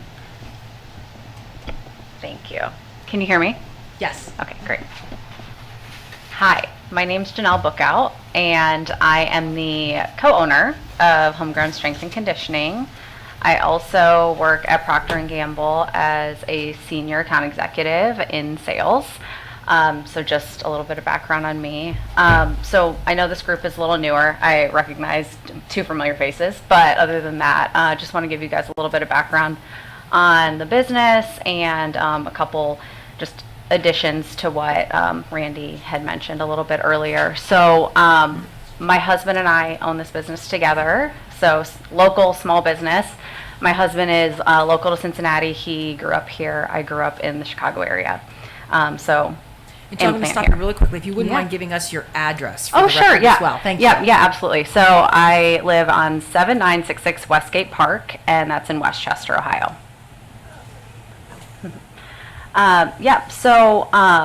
My husband and I own this business together. We have a 2-year-old. We're very new owners. We haven't even been open for a year yet, so open since October. So in regard to a little bit of information about us, we are a CrossFit gym, and my husband and I have both been doing CrossFit. How we met about, now 8 years ago. So very near and dear to our hearts, and our goal behind opening this gym was really to give back, really a safe space to a lot of people that in both times in our lives that we've had, just some really like turbulent times. This has been like a really sacred space for us. So that's our goal. And we have right now about 80 members that are recurring, and then we also have about 20 punch cards that come in when they are traveling in. So call it like 100 members-ish, give or take, depending on the month. So we have a very loyal base. You guys were not here last time, but we had quite a few of our members that joined. We do have one that was able to join today. But ultimately, a very, very loyal base that has joined us, and we're very, very fortunate to have them. The goal behind us opening was ultimately to find a space that could not only have members that were, call it, south of this area, but also north of this area. We originally used to work out at a gym in Blue Ash, left it, and planted our grounds in Kenwood. So that was our goal. As far as we knew, we were doing everything the right way. Lease was done the right way. When we had reached out in regard to this was before Jeff's time, but reached out in regard to getting all of our zoning and permits and everything, it was, as far as we knew, everything was done correctly. So I guess Jeff's predecessor at the time had left. When we had reached out, we were told everything was fine. So I didn't know that anything was done incorrectly at the time. Since then, when we talked to Jeff, we did say, like, can we get any kind of zoning certificates, anything that is needed, we will take care of it, and he did decline. So just wanted to kind of give you guys a little bit of background on that. So in regard to when we were reached out, I think this was mid-December or so, I think it was the fire chief, I'm not really sure, I'll be honest with you. They left a card. So reached out back, tried to figure out what we needed to do to get compliant with everything. And with that, I think, so my manager, her name's Sarah Menendez, she had reached out. A lot of her emails went unanswered for about a month or so. When they finally were answered back, it was because Jeff had started his new role. So we then worked with Jeff, and then when we realized that this was a site-wide issue and no longer a tenant issue, we pulled in our landlord because, again, small business, operating in the red currently, you're trying to figure out a way, local woman-owned business, like things are just very unique right now and very turbulent as we kind of gain waters here. The moment we were told, I'm going to give you guys all this grounding too, because the moment that we were reached out, it was due to us being rear-facing. The hours were never brought up at that point, just being rear-facing. So with that being said, once we found out that that was an issue, we instantly tried to figure out a solution. So we worked with Jeff, our landlord, what can we do to make this right and to figure out a way so that we can appease the residents, but then also make a safe space for our members. So we quickly worked on the fact that the unit that is directly in front of us was vacant, and we're kind of using that as a conduit, and then the emergency exit to get into our space. We worked through all of that with getting like the exit signs done, Worked with the fire chief in terms of getting everything compliant. As fast as we could do that and as fast as we could work with our landlord, that was mid-March. So we were able to get through all of that. And since then, our members have not parked in the back. So we have been really, really, honestly, like very grateful to our members because they have done such a great job of just instantly making the change and honestly not complaining about it at all. Even though the space they're walking through is, I'm not sure if you guys have walked through it, it is not the most welcoming space because it's an abandoned tanning salon. So as you can imagine, it's a little creepy to walk through. So with that being said, we do have at 3:30 p.m. on 3 days a week, we have Moeller students that come and get trained by my husband. We've got, quite a few that come with us, and then the wrestling coach as well. So it's the varsity wrestling team, and he would have been here today. He's sick, so he wasn't able to join, but we've developed a really great program with them, and then they're also looking to do even more partnership with us in the future.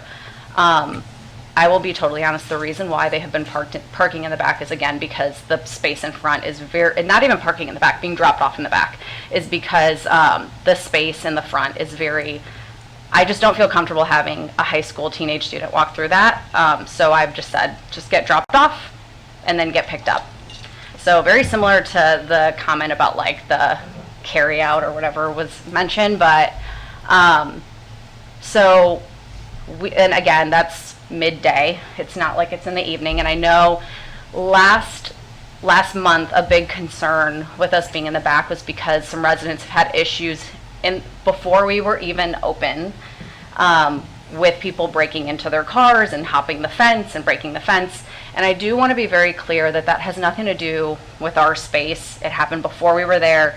It will likely happen after we are gone at some point.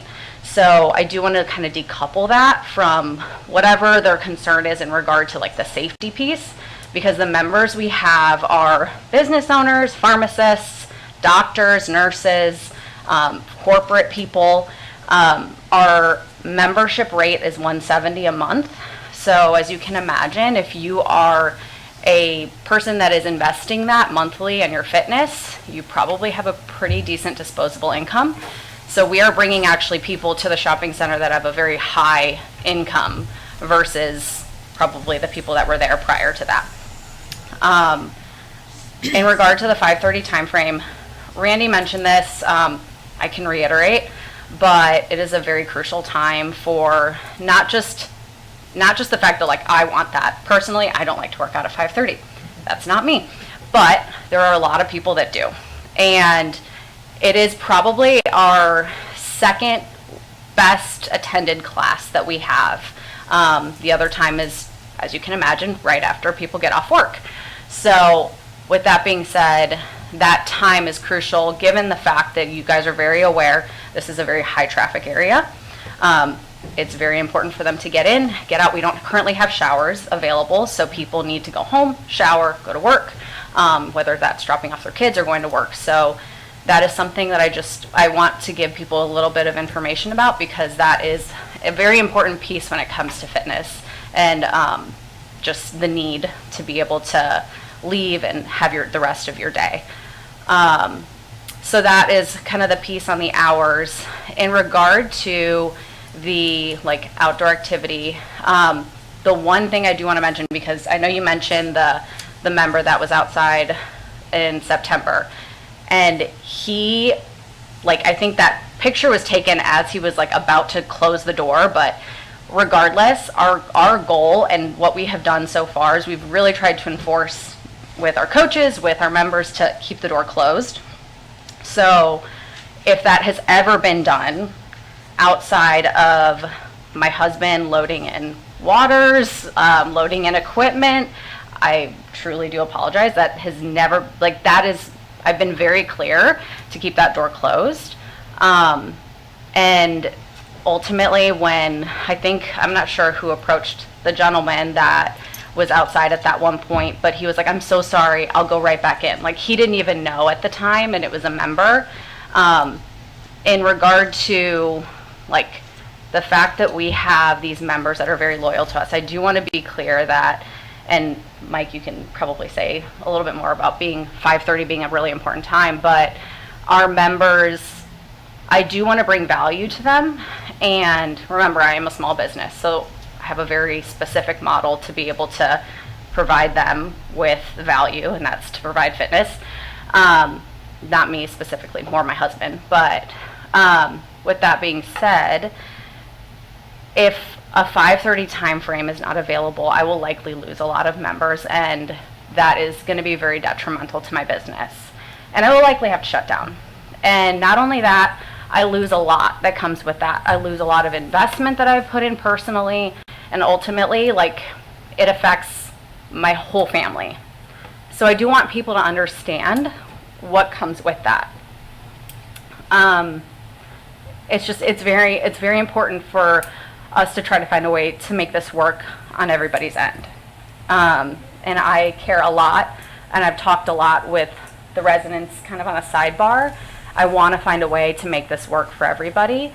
The goal with us taking forward that front space is that the majority of our business would take place in the front, like call it class times.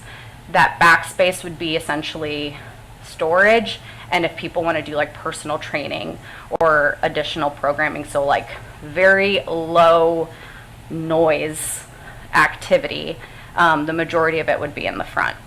So we really are trying to find ways to make everybody happy, landlord, township, residents. And I just want you guys to understand kind of the evolution of things, because it really started with one piece and it's just kind of evolved over time. So if you guys have any questions, feel free to let me know. I'm happy to answer anything from anybody. But Thank you. Yeah, Thank you. absolutely. I have a question. To your Yeah. knowledge, is there any, when the rear garage door is closed, Mm-hmm. you've got activities back there now, you said you'd be moving it to the front, Yep. that's good to hear. But is there noise spillover to the outside from there? Is there loud music, are there clanking weights, things like that? And can that be mitigated if that's the case? Yeah, so we likely will, especially being in the front, we will have to do a significant amount of soundproofing in the front, just because we will be now directly next to, and honestly, our lease says that the noise has to be for the tenants, not for the outside. So that's unique. Like, we've never been told that like the noise can't be from the outside, but I guess that would make sense if the tenants can't hear, the outside can't hear as well. So like that's interpretation. But with that, being that we would be directly next to tenants, where now we're not, we would have to put soundproofing next to the tenants. So that would probably mitigate that piece. Currently, and I park in the back as an employee, which, by the way, there are also people that park in the back there that are not my employees. So I like, people park there outside of the hours that we have agreed to. I'm not sure if they are, but ultimately I have seen other cars that have parked back there that are not my employees, that are also not my members. So like, there's only so much I can do to enforce that, other than like knock on the car or leave a note. But to your point, like about hearing things from the outside, we have pulled up multiple times during peak class time, and I don't hear it. And if I do hear it, it is a very small amount. So if I was living in a house inside, I would be I'll be honest, I would be very surprised if they could hear that. I live close to VOA, and there's things that I can hear from inside my house. So like, I'm very conscious of that. If I heard it from the outside, I would note it and be like, hey, let's be a little more quiet. But ultimately, I haven't heard it. And then my manager also has mentioned that she hadn't either. Thanks. Yeah, absolutely. Yeah, I have a question Yeah. for Jeff. How do we monitor that noise spillage from outside of their space? Kevin's got a sound meter, doesn't he? That we go around. There's a sound meter. There are ways to measure that. In relation to visiting the site, this was before, there was a lot of ambient noise during the, busyness of the day. At around 6 in the morning, I did observe, you could hear the clanking of weights, muffled music. It sounded like chains through the closed garage door. Perhaps one solution could be that a more insulated garage door be installed to further muffle sounds. Given the range of sounds I heard on that day, I do not believe that if the door is left closed during the hustle and bustle where the ambient noise is higher during midday, that a resident would be able to hear. I think they perhaps would be able to hear if the door were left open. But in those early hours where there's no ambient noise, around, I think it is possible for a resident to at least hear the clanking of the weights. And I'm not a sound expert, but it's that higher pitch. That's what I observed. So. Is it, and maybe it's a fire code condition, is there a reason why that garage door can't either be sealed off or locked or somehow prevented from being opened by someone who maybe doesn't know the rules? Because it's concerning to me that while we're in the midst of these conversations that you're still going back there and you're finding the garage door open in the wee small hours in the morning. In speaking with Mr. Doug Morath, the Township Fire Inspector, he noted that there's a rear access door which is sufficient for their fire. In the conversations with Mr. Morath, the presence of that garage door has never weighed in terms of a fire safety matter. I was just curious if there And was that's a actually a reason. really good point. So, in complete transparency, there's just been so much influx over the last 8 months that if we were to give our members the details of everything that has evolved over time, they probably would have left us months ago. I think they would have just been like, this is too much. But ultimately, our goal is that once we come to a resolution, we will give them a very specific set of, call it rules, regulations, or whatever that is, and they would know very specifically what they can and cannot do. It's been kind of clear up to this point in terms of like what we can't do, but again, like we would be very specific once we come to a resolution. Is there a lock on that garage door that there's not? Could it be padlocked with access to management? I am not the expert on that. I would not know.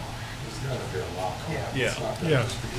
People can't just walk in from the outside. It's like you push it and then it's electric, so it goes up. But yeah, actually, that's a good point.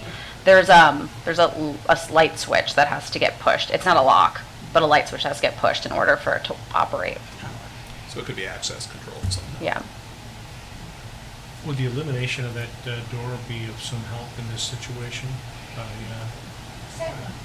I think that there has been just at least 2 instances, perhaps more, where there's been a history of where that door is open because it's like, oh, there's a garage door here, let's do some outdoor activity. I think, of course, if that door, or there might be another garage door too on that other side. Yeah. If any garage door was removed to discourage the outdoor usage of that area, that probably helps. Of course, there would be a rear entry door because it's required by the fire code, so they still would be able to access the rear from a person door, man door through the back. Right. But yeah, it certainly would reduce that. And even in their, the photo that was on the Google website, they had. That was before I everything. understand, but there were. To be clear, that was before we were told we could not. There were, this is running down the ramp to outside, so. Yep. It doesn't lock, but yeah, it's. But a lock could be put in place on Yeah, it. right. Removing the door entirely is a pretty substantial Yeah, change it's in significant. character of the space. If it could be locked. Yeah, and to be honest, if we were to ever leave, Yeah. they would probably need it. If we could just require that it remain locked normally during business hours. Well, I think the map, Jeff, that you circulated earlier, that has this red outline that sounds like it was discussed in detail at the zoning meeting, where it talks about no customer entrance or activity, Well, meaning no workouts in the service drive behind these buildings. For that map, it would just be no customer access. The outdoor use of the site, whether it's a farmer's market or a CrossFit City or a gym, would be for the entire site. That's what that. Front and rear. Front and rear. Very good. Okay, As proposed. that's proposed. All right. Thank I've taken you. enough time. Thank you. Appreciate that. Madam Chair, if I may, I would just note that one comment that Ms. Bookout made. She referenced my predecessor, Skylar Miller. I think back in January, Skylar was actually the one that took the call from the concerned resident, which I believe the concerned resident is here tonight. And at that time, he expressed unawareness that, he had never been spoken to, and speaking to Ms. Bookout or Ms. Menendez, there was no awareness of any rules. So I believe the first time that, as far as I'm aware, I've seen no other example of contact between the CrossFit studio and the township prior to January, February of 2023. You have the emails, by the way. I think that email through. Do you know who you emailed? I'm just curious. We had some personnel changes at that time. Predecessor. Oh, I okay. can't remember his name. Yeah, and then when I didn't hear back from him, I emailed the administrator underneath him. Was this in October or was this in February? End of December, beginning of January. I see. Yeah. I can provide this. But email. was the testimony that there was conversation with the township prior to the opening of the business? I think that's where No, so that was all via phone. I see. So I believe Skylar took the original complaint at the end of December, early January. And so from early January to February, the record was February 7th was the day, and we had our first conversation with any RCG member. I just wanted to note that just for the record. Very good. Tom I don't want to mispronounce this. Kreitinger? Yep. And if you could state your address, thank you. Yep, Tom Kreitinger, 6150 St. Regis. I'm right behind CrossFit. And there's a lot of different issues being discussed right now, but I like to just focus on just one, and that is the no business in back. Or using the back as a storefront, right? So we have a petition that's been signed by 67 voting residents here. I'd like to read what they signed. The area behind the shops at Kenwood should be restricted to authorized employees only and should be labeled as such, restricted area, authorized employees only. The addition of a surveillance camera should be considered. The area back behind the store should not be used as a storefront for any business. Rear doors shall be for deliveries only. We want to maintain that folks have no business in back, and I'll give some more points that support why. The restricted area provides a welcome buffer for residents living behind the shops. If residents see or hear folks causing trouble in this back area, they can call the police. The police can tell these individuals to leave because they have no business back there. So there isn't this, why are you back here? Oh, I'm waiting for this to open at this hour, and that type of thing. The restricted area thus provides a buffer to help to keep the neighborhood a safer place to live. Here's the signatures. Thank you. Thank you very much.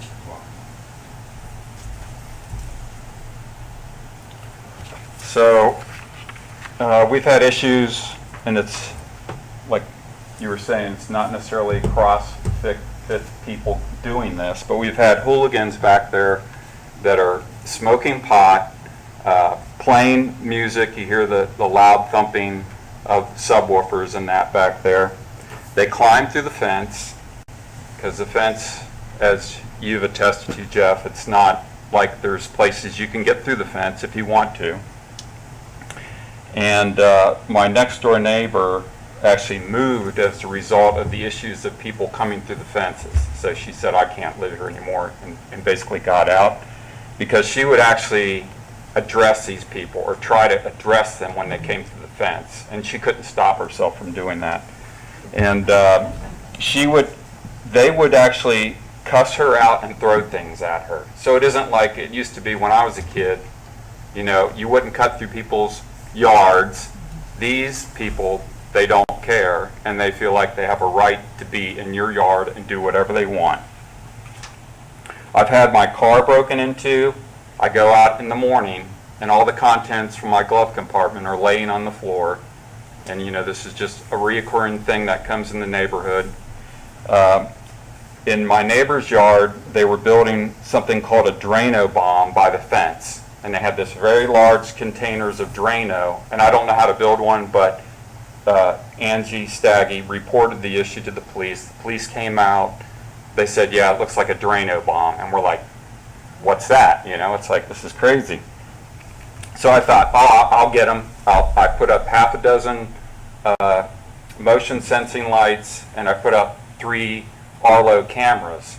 And I thought, this will do it. This will do something for me, right?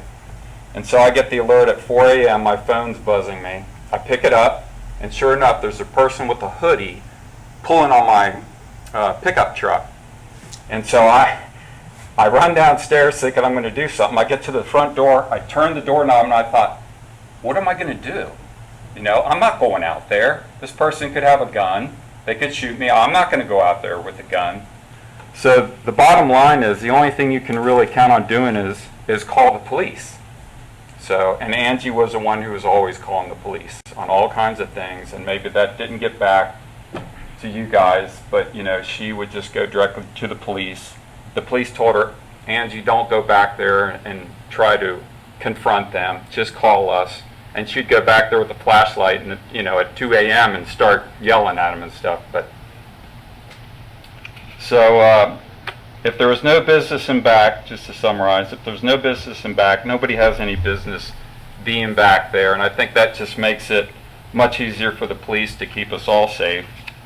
And I'd like to ask that there is no special case exclusion on a per case basis. I don't want to have to keep attending.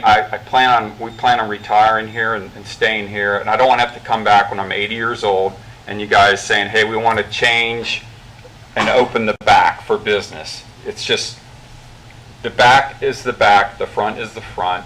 Don't have people coming back there. It's just, it doesn't make sense. And so that's it. Thank you for your time. Question, Tom, just from what you described with the fence. Are people ever scaling it also and going over it, or are they actually just coming through openings? I've never actually seen them coming through the fence. They make it over because there's the little berm of dirt and the trees are on top there, so it kind of hides that little area by the fence. But when you go back there, you can see how they rip the boards back and they crawl through there. And at one point, it looks like they were building some kind of little fort back there or something. I'm not sure. They had took other boards and were trying to build stuff, and we pulled that out of there. But I think the way they get back is, it's pretty easy to pull back a board and crawl through it if you want to. And a lot of times the board would be put back so you didn't really even know that, you know, it's a loose board. So Thank you. Yeah. Thank you. Thank you. Patty Creighton.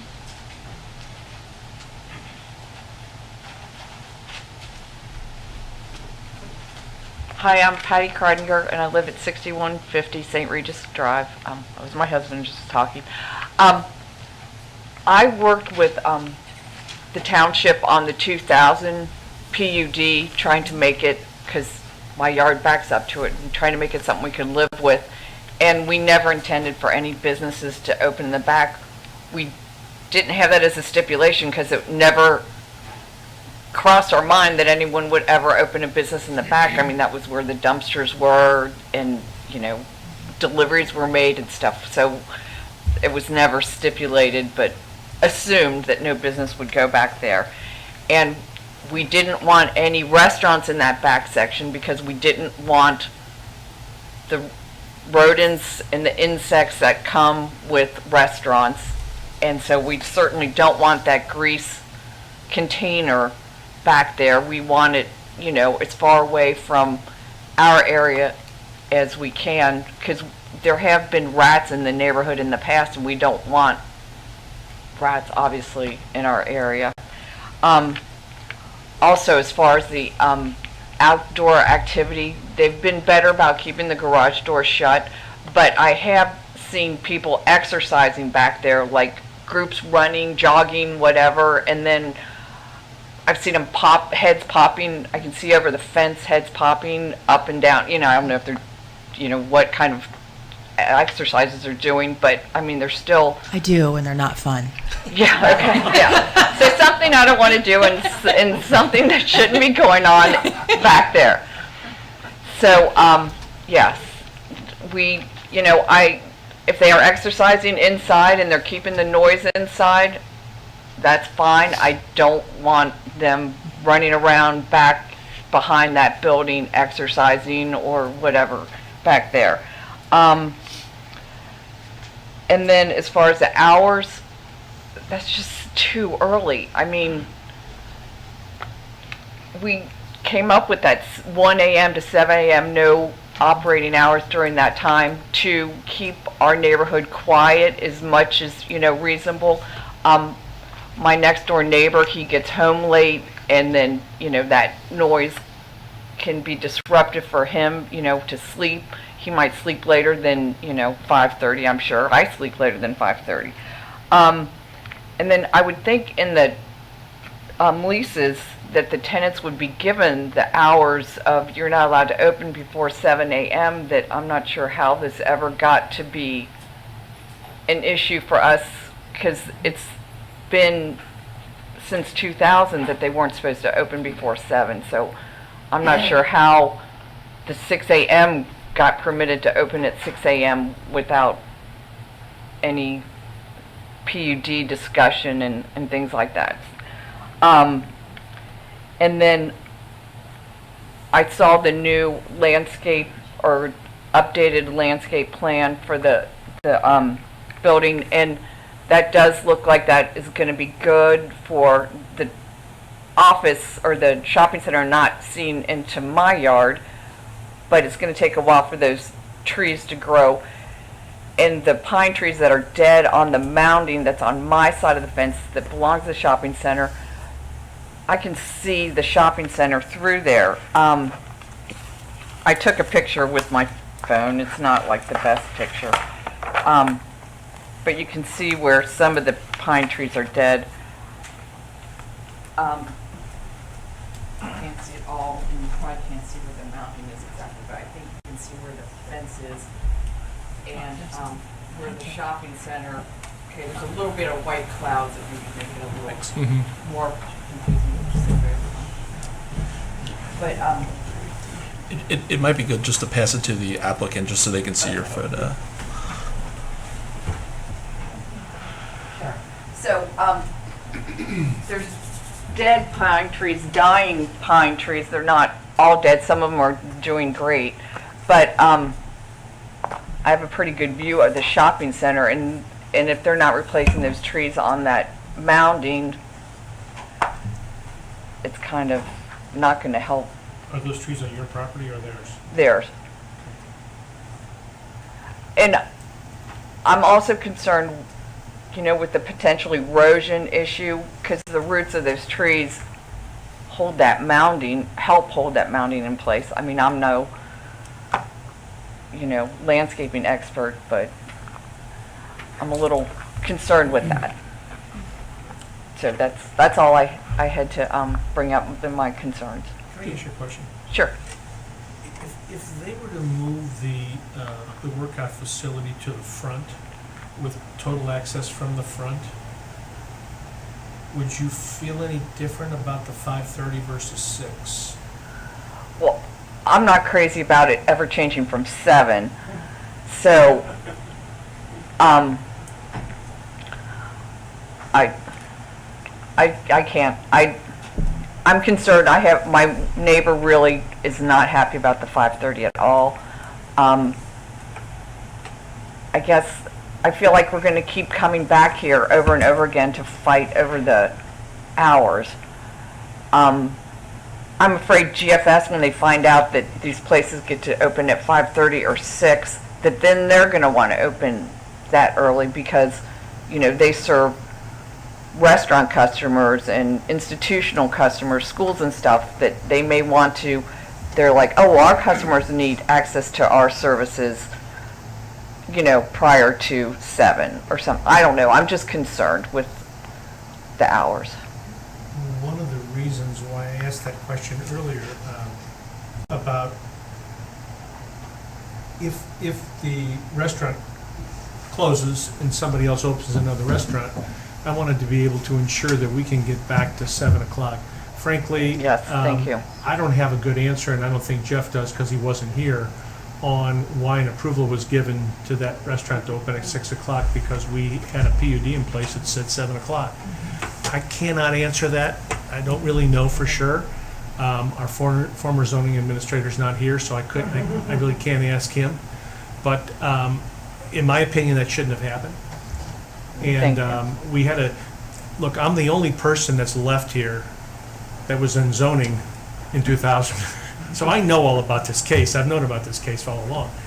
I don't know why that actually happened, but I don't believe it should have happened. That's why I asked that question. If a replacement goes in there, do they have to come back? Because in my opinion, I think 7 o'clock is based on the fact that the building is contiguous with residential properties. We have to be cognizant of that. And 5:30 to me seems early. Again, I don't get up at 5:30 either. But 7 o'clock was a reasonable number to put on at the time in 2000. So I'm asking that question only because it seems like they're trying to move this to the noise to the front, the access to the front, and if there's a means of mitigating some of the noise in the back, I'm only asking if you would find that to be more acceptable, that's all. I feel like I shouldn't be the only one to determine that. I mean, I'm probably going to ask everybody who comes up here, just so you know. Yeah. Be ready. I mean, I have nothing against the gym, the business. I think that's great. I just not crazy about their hours, and I certainly don't want anything going on in the back. But you know, we're really hoping to keep it to 7. Okay. Thank you.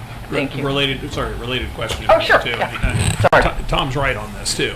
If this were something coming to us new, not already operating there, saying let us open at 5:30, I think it would be a very easy answer. No, not at all. We have an established business here, and mix-ups and confusion and all that, or whatever. So it's there. The rear's getting shut off. I think that's going to be the consensus here. I mean, nobody's going to be operating back there. So the question is, can it be done at an acceptable time to everyone where there's not noise you're going to suffer from and the entrance is entirely in the front? So the question I was going to ask is, I know you've seen the door open before, but in the morning when the door is closed, do you hear noise coming from there? Is it bothersome as it is now when that door is shut? You know, obviously if it's the summer or winter when it's really hot or really cold and you don't have your windows open and you're not in your yard, no, you don't hear it. But you know, if I have my windows open because it's a nice night to have the windows open, yeah, we hear it. If I work in my yard, I can hear it. Okay, thanks. Thanks. I mean, it's not super loud with the door shut. It's much improved, but you can still. Okay. Okay, thank you. Thank you. Mary Jo Post.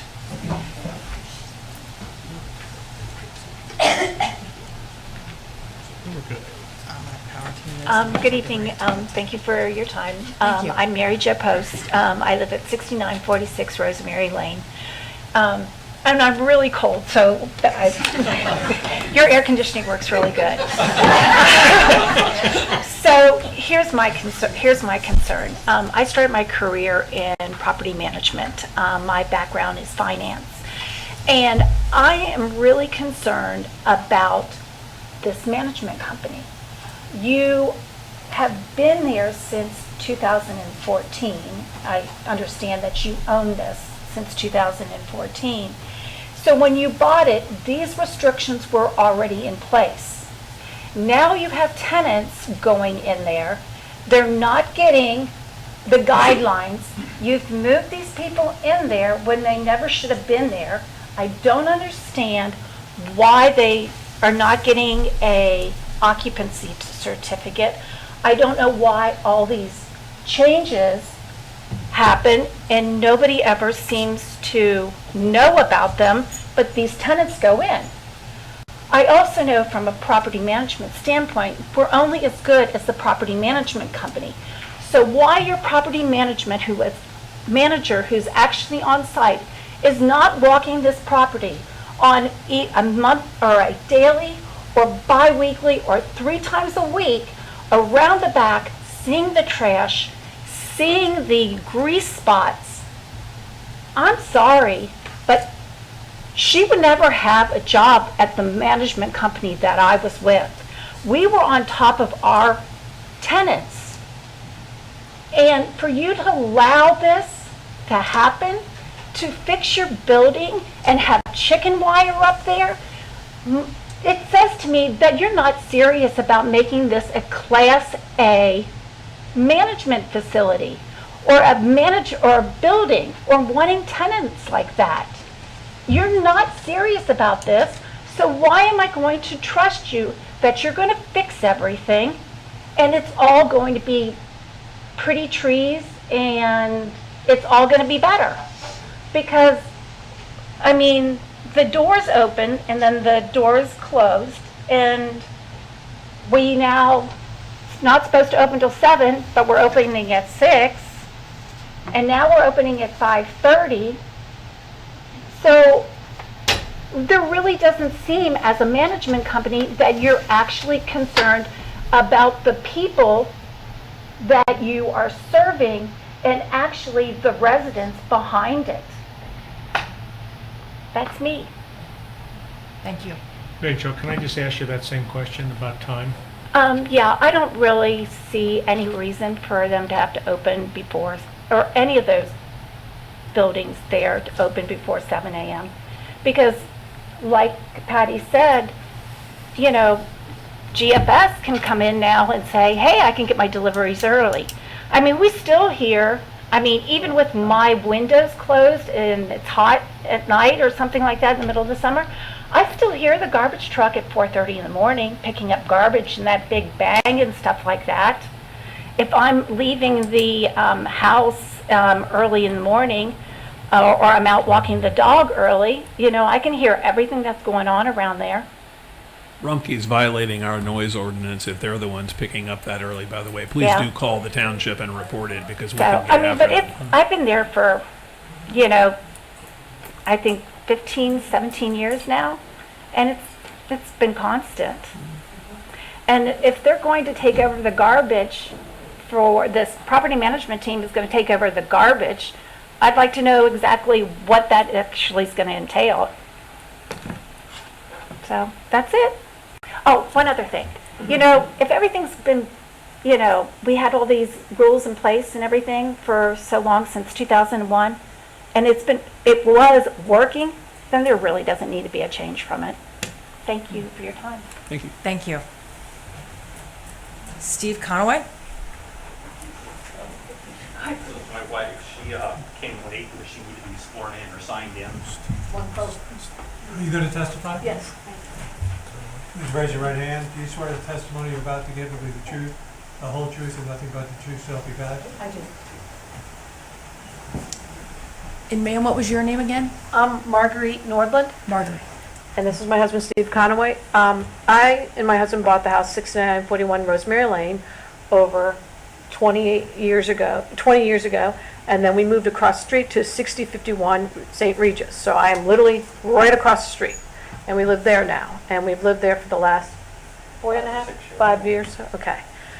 I do medical rehabilitation, and I work at a facility at 5 o'clock in the morning. I know how it works. I understand how important it is, but you guys are lying. I work in those, they go outside, they talk, there's noise. I can tell you that. Even working in the hospital settings, the people get to know each other, they go outside and talk. So I have a huge issue starting at 5 in the morning because it is a residential.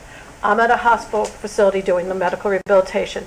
When we're in there, I can tell you when they go out to the parking lot, that some of them will smoke, some of them will be talking, they'll have their coffee, some will go for a walk outside after they do their rehabilitation or exercise. Some people come because they're healthy, others are injured and getting better. I'm telling you, there is noise out there at 5 o'clock in the morning. I know that for a fact.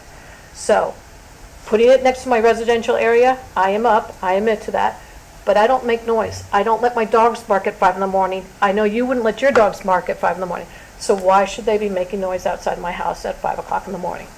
I sneak out of the house, I go down the streets quietly, I don't make noise. Yes, Rumpke is there pretty much in the morning around 4:30 at the very latest. Really? On Call us, Wednesdays, please. Yeah. on a regular basis on Wednesdays. and that kind of stuff. I know how important it is for exercise. I personally was brought in to get the medical staff, to get going at that hour, to get the PUG executives. That's how it started, so they could get to work on time so that people wouldn't know they were injured. That's how it all started. So I know the importance of doing early. I'm sorry for her business, but this is my backyard, and I don't want the noise. I don't want it for my kids. I don't want it for my property value. It's important. I've invested, just like he says he's going to retire, Tom's going to. We plan on retiring there. My kids are grown. I raised them in the Indiana school districts. I would love my kids to come back here and settle here. But what we're seeing change, they have owned it since 2014. That place has gone downhill. It has not gone up. Yes, they've increased some businesses, but the shopping mall's a mess. They haven't cleaned it up.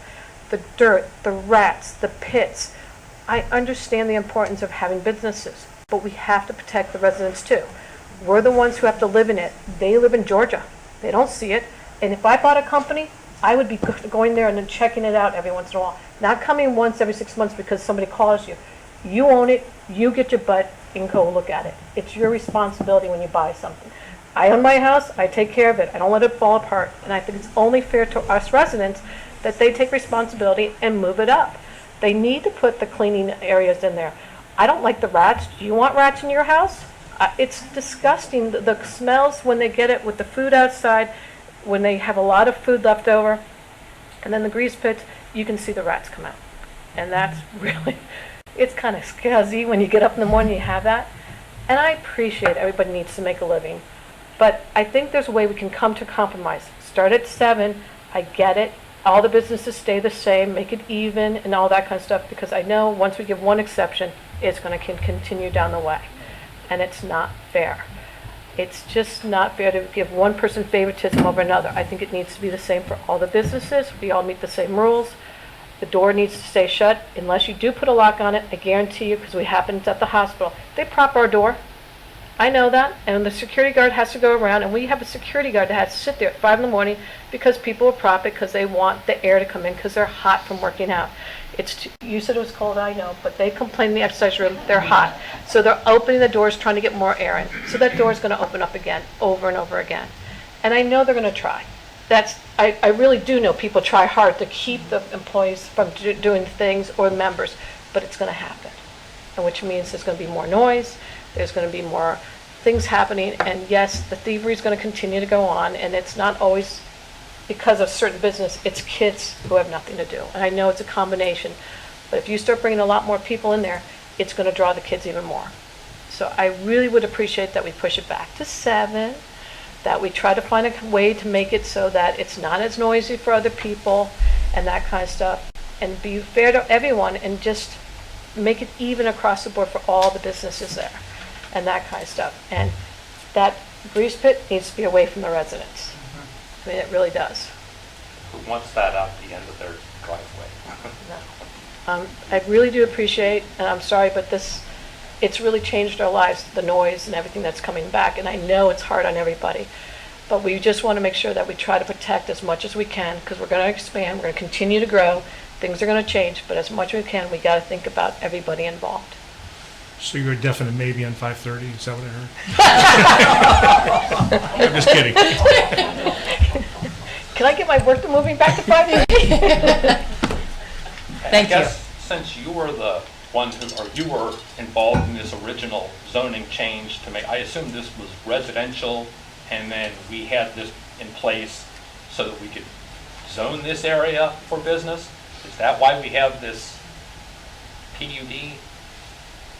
Yeah, it was, one of the reasons because it was contiguous with the neighborhood. So that basically is a concession that us residents made to letting businesses be there. That is true. So we've already made a concession, which is that PUD. Why we don't want to change that. We've made enough concessions. Thank you. Thank you both. What did used to be there, Tom? I don't recall what that displaced, to be honest with you. It's been a while. I don't remember what happened last week. Mobile homes. Oh, that's right. The only guy would know.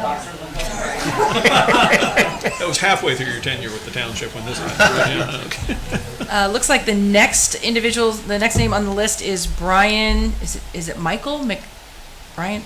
Brian Richard, maybe? Yeah, that's me. On Winnetka? Yep.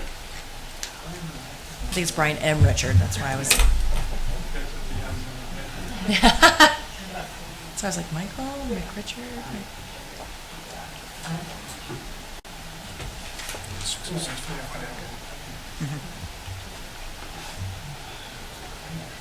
I actually wasn't sure of it. No, I'm too tall.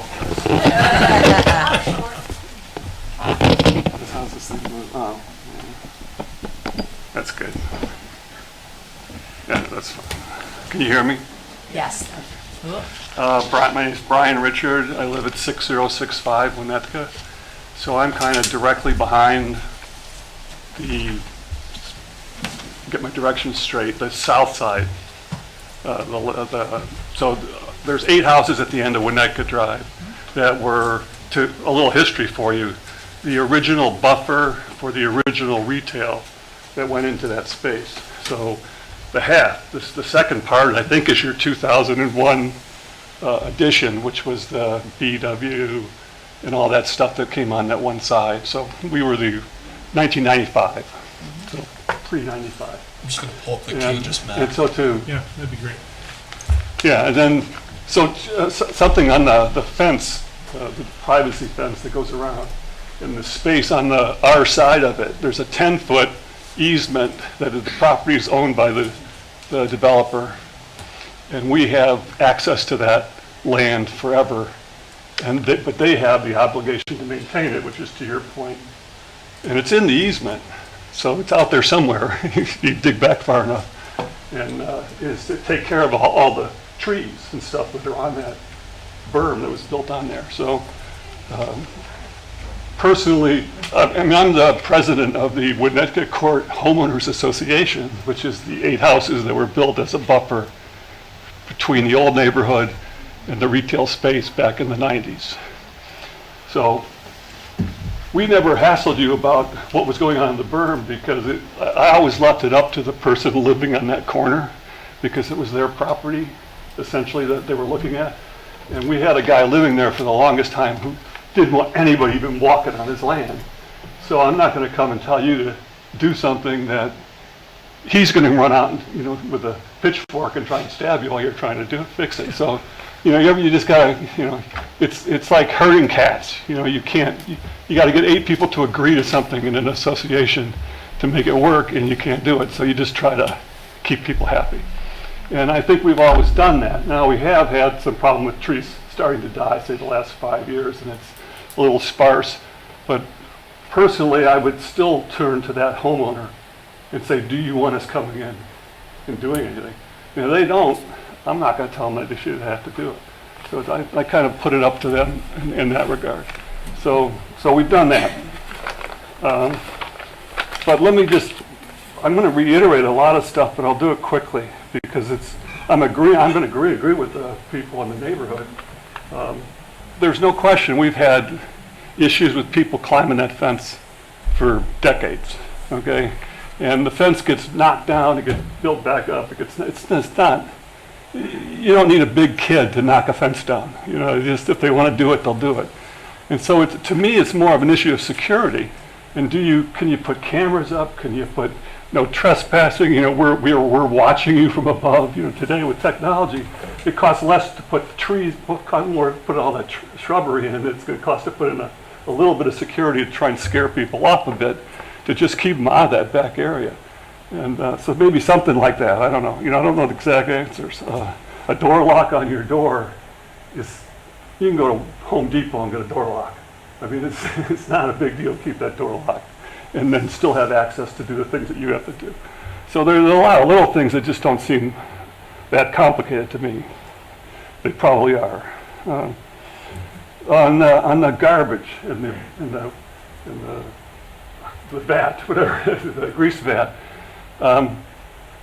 Within our little 8-house group, and then certainly around the corner as you go back down Winnetka Drive, we've had a lot of problems with possum, raccoons, little squirrels. The hawks that live in the neighborhood are a blessing because they take out a lot of that stuff. But they do rotate, believe it or not, because they clean it out. Like I have no squirrels now, but in 2 years I'll have squirrels all over the place. And the hawk is down the road. I see him flying around Euclid Avenue all the time. And then 5 years later he comes back into our neighborhood. So it's kind of an interesting dynamic. But at any rate, if you had a dead raccoon under your deck back a couple years ago and we had that week of 104-degree temperatures, you would understand why people get upset about this, because that is an absolutely awful experience to go through. And I had that. And the only time I could keep kids out of my yard, because it was like a wall, it was a barrier. So that's what that food brings. When you have food anywhere, raccoons, you can put whatever you want up, they'll get into it and they'll figure it out. So you got to keep after them. There's just no other way to go about it. And to not recognize that if you're going to let grease spill, I mean, you're just asking for trouble, okay? And trust me, I'm sure everybody could tell stories. I mean, I don't know if we get them all, but in the last couple of years, I've had at least 3 possums between my neighbor's yard and my yard that I had to clean up because they died in my yard. And we found them in the street coming up Winnetka, and so they're all over the place. And so they're coming around for food. There's somewhere there's food that they're getting at. So if the restaurants, I'm sorry, but that's what you're going to look at. So what else I got here? And that's the whole issue with the dumpsters. So, I mean, whenever it's food, if you're going to have food in dumpsters, they got to be secured. Because I mean, I'm reluctant to say it's a major problem because they would be tearing apart our garbage cans when we put them out at night. I mean, a raccoon is a classic animal. It sits up and watches during the day, and if you take your garbage out at night, they'll come down that night and open the can and take everything out of it if they think there's anything in there. So you'll find out pretty quick if you've got raccoons in the neighborhood. But the people on the far side, which would be the south side of the whole development, it's a really narrow street, between the backs of the buildings and the fence that goes to the other properties. So it's a much bigger deal there, and it's something. It is a basic maintenance, cleanliness thing. You go into any restaurant, and they would never ask you to go into a bathroom and look like the back of that street, right? I mean, and what's the first thing, if you take restaurant business, what's the first thing they tell you to do? Clean the bathroom.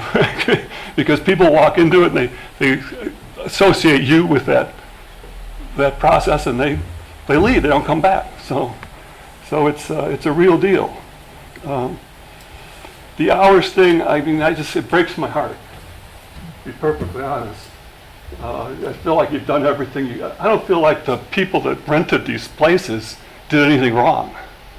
I think the system failed them in some way, and they're the ones that are going to lose money, when we change all this stuff, which it probably should be changed. But they're the ones being hurt, and I don't think they did anything wrong. And I think they've tried, actually, quite hard to help us all out. But again, I can't not speak for the people that live in the community and how they feel. So, it doesn't bother me, to be perfectly honest. I don't hear it. My wife gets mad at me. I don't listen to commercials on TV. So I can be sitting there and she goes, "You see that?" No. I wasn't paying any attention. So it just doesn't bother me. But I know it bothers other people. And we've had, within our little 8-house group, we've had break-ins in cars. And what it is it's the kids going to the mall, coming back through there, and it's a shortcut. Because you can cut across all those the lanes and get to Euclid. And then you're home free. You can go wherever you want. And it's been happening for decades. And generally, I live by don't antagonize youth unnecessarily, because you're the one staying there, and they're the ones, not that this reflects on anything I did as a youth, but,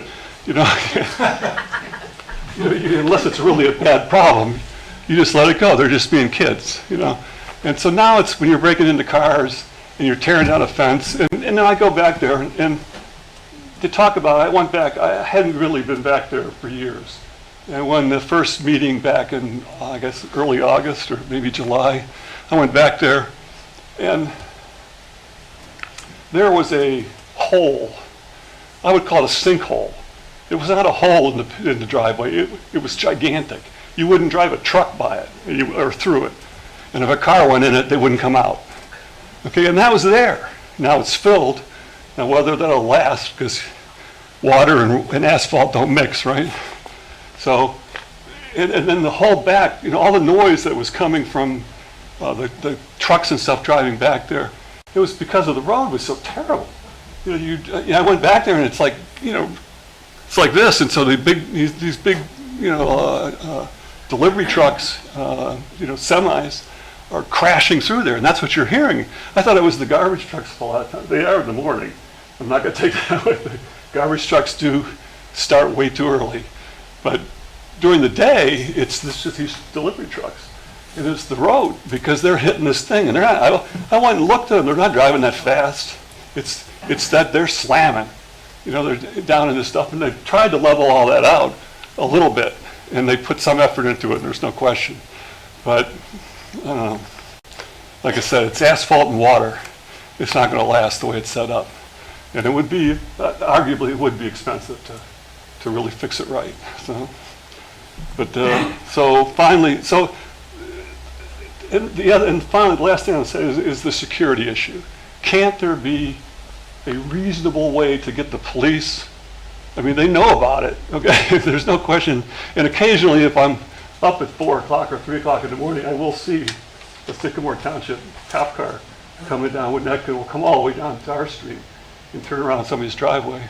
So they do try to be seen, but you would think that we could do something that would be more effective and not that expensive. I mean, we probably got tons of pictures from all the people on the street from their doorbell cameras, right, that are picking up stuff all the time. But it's on that other side of that fence that is really the problem. And it doesn't take much to kick it out. It's just, you go back there, they've had it fixed. I went back, and it would look great. And a week later, I could see 4 or 5 places where somebody's pulled the board out, and just, you got to do a little bit of weight. And so, how do you stop all that? Well, maybe if you can put up some kind of security that says, we're watching you, the police are coming, you're not allowed to be here, something like that. Maybe that would at least slow it down a bit. And if the police ever caught anybody, that would probably slow it down a lot, because the word would get around. So again, I think people's complaints are real, and it's stuff I've heard for years, I've heard for decades. And it's not just all sadly put on this one person who's trying to build a business and probably gotten a lousy deal from the beginning in terms of the lease that they're stuck with, because they're not getting any reprieve from the anger that's going on around them. So I'm sorry, very sorry for that. It really, we talked, I thought, a while ago, and it was very, very heartbreaking to listen to the story. But it's also heartbreaking to listen to the story from when you're walking around the neighborhood and people are telling you what's going on and why is this happening and why is that. And so the last thing I said, the one thing that got me started in all this is that you have this thing where people are looking at you as the responsible government institution, okay? And these 2 people were allowed to move in, start a business, invest their money, and basically break the rules, okay? And have no idea they were doing it. Who's responsible for that? It doesn't give people in the homes confidence in the government that's doing this stuff. We wonder if, and then, quite frankly, we had, 3-4 meetings that were all canceled before we finally got here today. And so it doesn't present itself well. I'm not trying to, believe me, I understand things are complicated and stuff happens, and I can hear it in your own voices. You're trying to find a way to square the circle here, and treat people well who deserve to be treated well. And but you got to think about it in the context of these messages you're sending out when you're not really stepping up and doing what people are asking to do at the moment. And things are allowed to happen. How does somebody get this? You know, the conspiracy theorists in this are going to say, "Oh, it's the government. You know, you guys, you know, you're just all in cahoots with everybody, right?"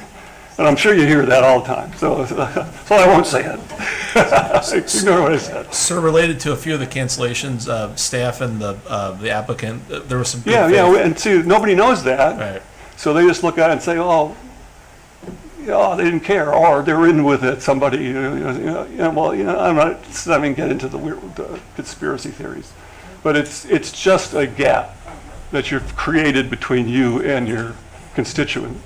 That that we tend to think the worst things about it. To be honest, I'd rather we didn't, but it's the way the world is today. So, so all right. Well, I'll stop. No, thank you. Thank you very much. I'm not going to see if I'm just going to see. P. Marthiel? Pauline Barthel. Parlene Marthel, thank you. It is cold in here, so that's my teeth. Thank you. I've been saying it for 2 years now, and certain people don't believe me. But thank you, ladies, for. I even have long sleeves on. But anyway, my name's Pauline Barthel, and some of you may recognize me because I've been in the area for 53 years. And all I have to say is, yes, we've had rats. I've had to call Cincinnati Metropolitan Sewer District, and they come and bait the sewers. So that has been an issue. There's been a lot of things that's been brought up that have been issues. I won't take too much time, but my biggest concern, and I'm here to specifically request that we do not allow businesses in the back. That is just uncalled for. When we first started that first strip back there, I think it was in 1988, and we were not zoned. Sycamore Township was not zoned for zoning at that time. We actually worked with Hamilton County, and I think Taft was on that board at that time. So I'm sorry I'm giving my age away, but that's okay. And so anyway, we made that a service driveway back there, and that's what was the intent at the time. Never in the world would you have ever thought that a business would be back there and go in and out back there. And it was constructed to be just that, a service driveway and for deliveries and garage doors and things like that. So it's actually not very appropriate for businesses at all. And my other thing is that the noise and the nuisance from that being businesses for the public, for our residency back there would just increase tremendously.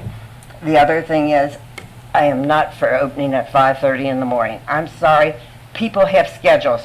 I worked as a nurse at Shriners Burns Institute, and one of the first things I did when I found this out, I went to the fire chief, and I said, "What is this? If we have a fire back there, how are they really going to get out?" And he said, "Well, they were making that tunnel." So if they're uncomfortable with that tunnel, it really was not, I don't think, initially made for exit in and out, but for a fire escape, if there was a fire back there so they could get out.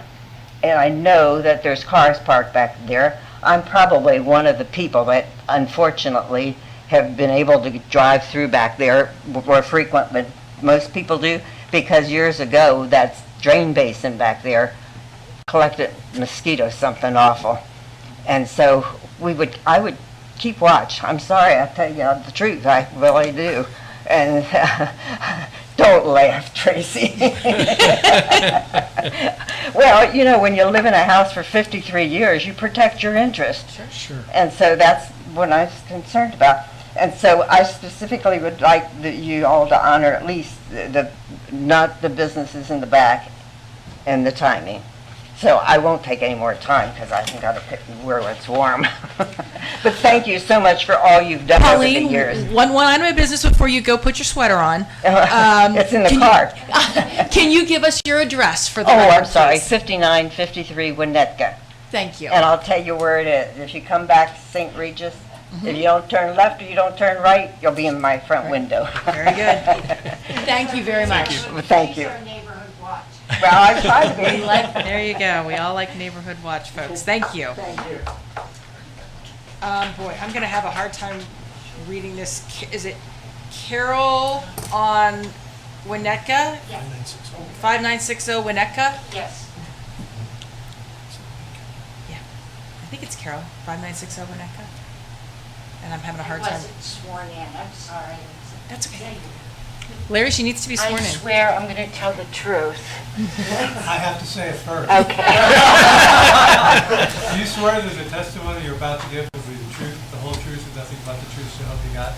I do.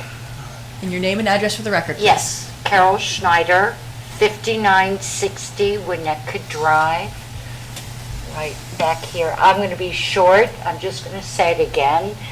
Said it at our meeting a month ago. The devil is in the details. The rule is 7 o'clock. That's what is in the PUD. You're now changing it just for an exception. You are going to get all other people in that area. They want an exception too. I don't understand why the time, which is very important to the operator, lessee, why that was not in your leases. Why the time of operation, it's so simple. Put the operation in your lease. Ask before you sign. What are the regulations of opening it? The devil is in the detail. That's what the rules are. This is going to snowball, and everybody else there, the Dollar General, they already are open till 9 or something. They're going to open, thinking getting people there, they're going to be opening at 6 o'clock too. You know, that's, as a neighbor, that is my opinion. It's already in the rules. It's like breaking the law. You know, you break the law, is the judge going to make an exception for you?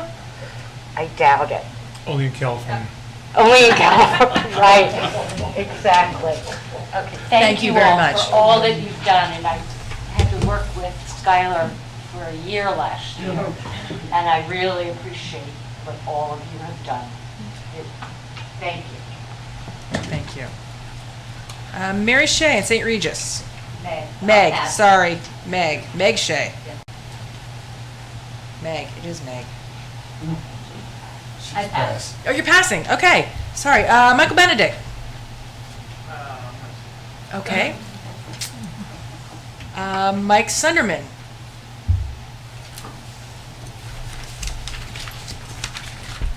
Mike Sunderman, 6 Sheldon Close. I don't really want to be here right now, to be honest. I know you all don't want to be here. I've got to be up at 4:30 tomorrow because I get up at 4:30 and let the dog out, get in my car, and I go to the gym. It's peaceful. When you get there at 5:25, there's nobody else out there. We're not congregating in front of anybody. We're just here to get a workout in. And the traffic it's crazy. The only way for me to get a workout in the morning is to get there at 5:30 and get it in. And the only reason I'm here is because these are good people. These are the kind of people you want in your community running the businesses. It's critical. If you don't have these people in your business, who are you going to replace them with? But you make exceptions. You negotiate with people. You collaborate with people. These are good people who will run a good business for your community. I think that's what it comes down to. Do you have any questions for me as somebody who goes at 5:30 in the morning? Are you a member of the gym? I am. You're not one of the instructors there? I don't know how CrossFit works No. exactly. I've been doing CrossFit for 8 years, 10 years. Okay. In the past, has the back door been opened early in the morning when you've been there?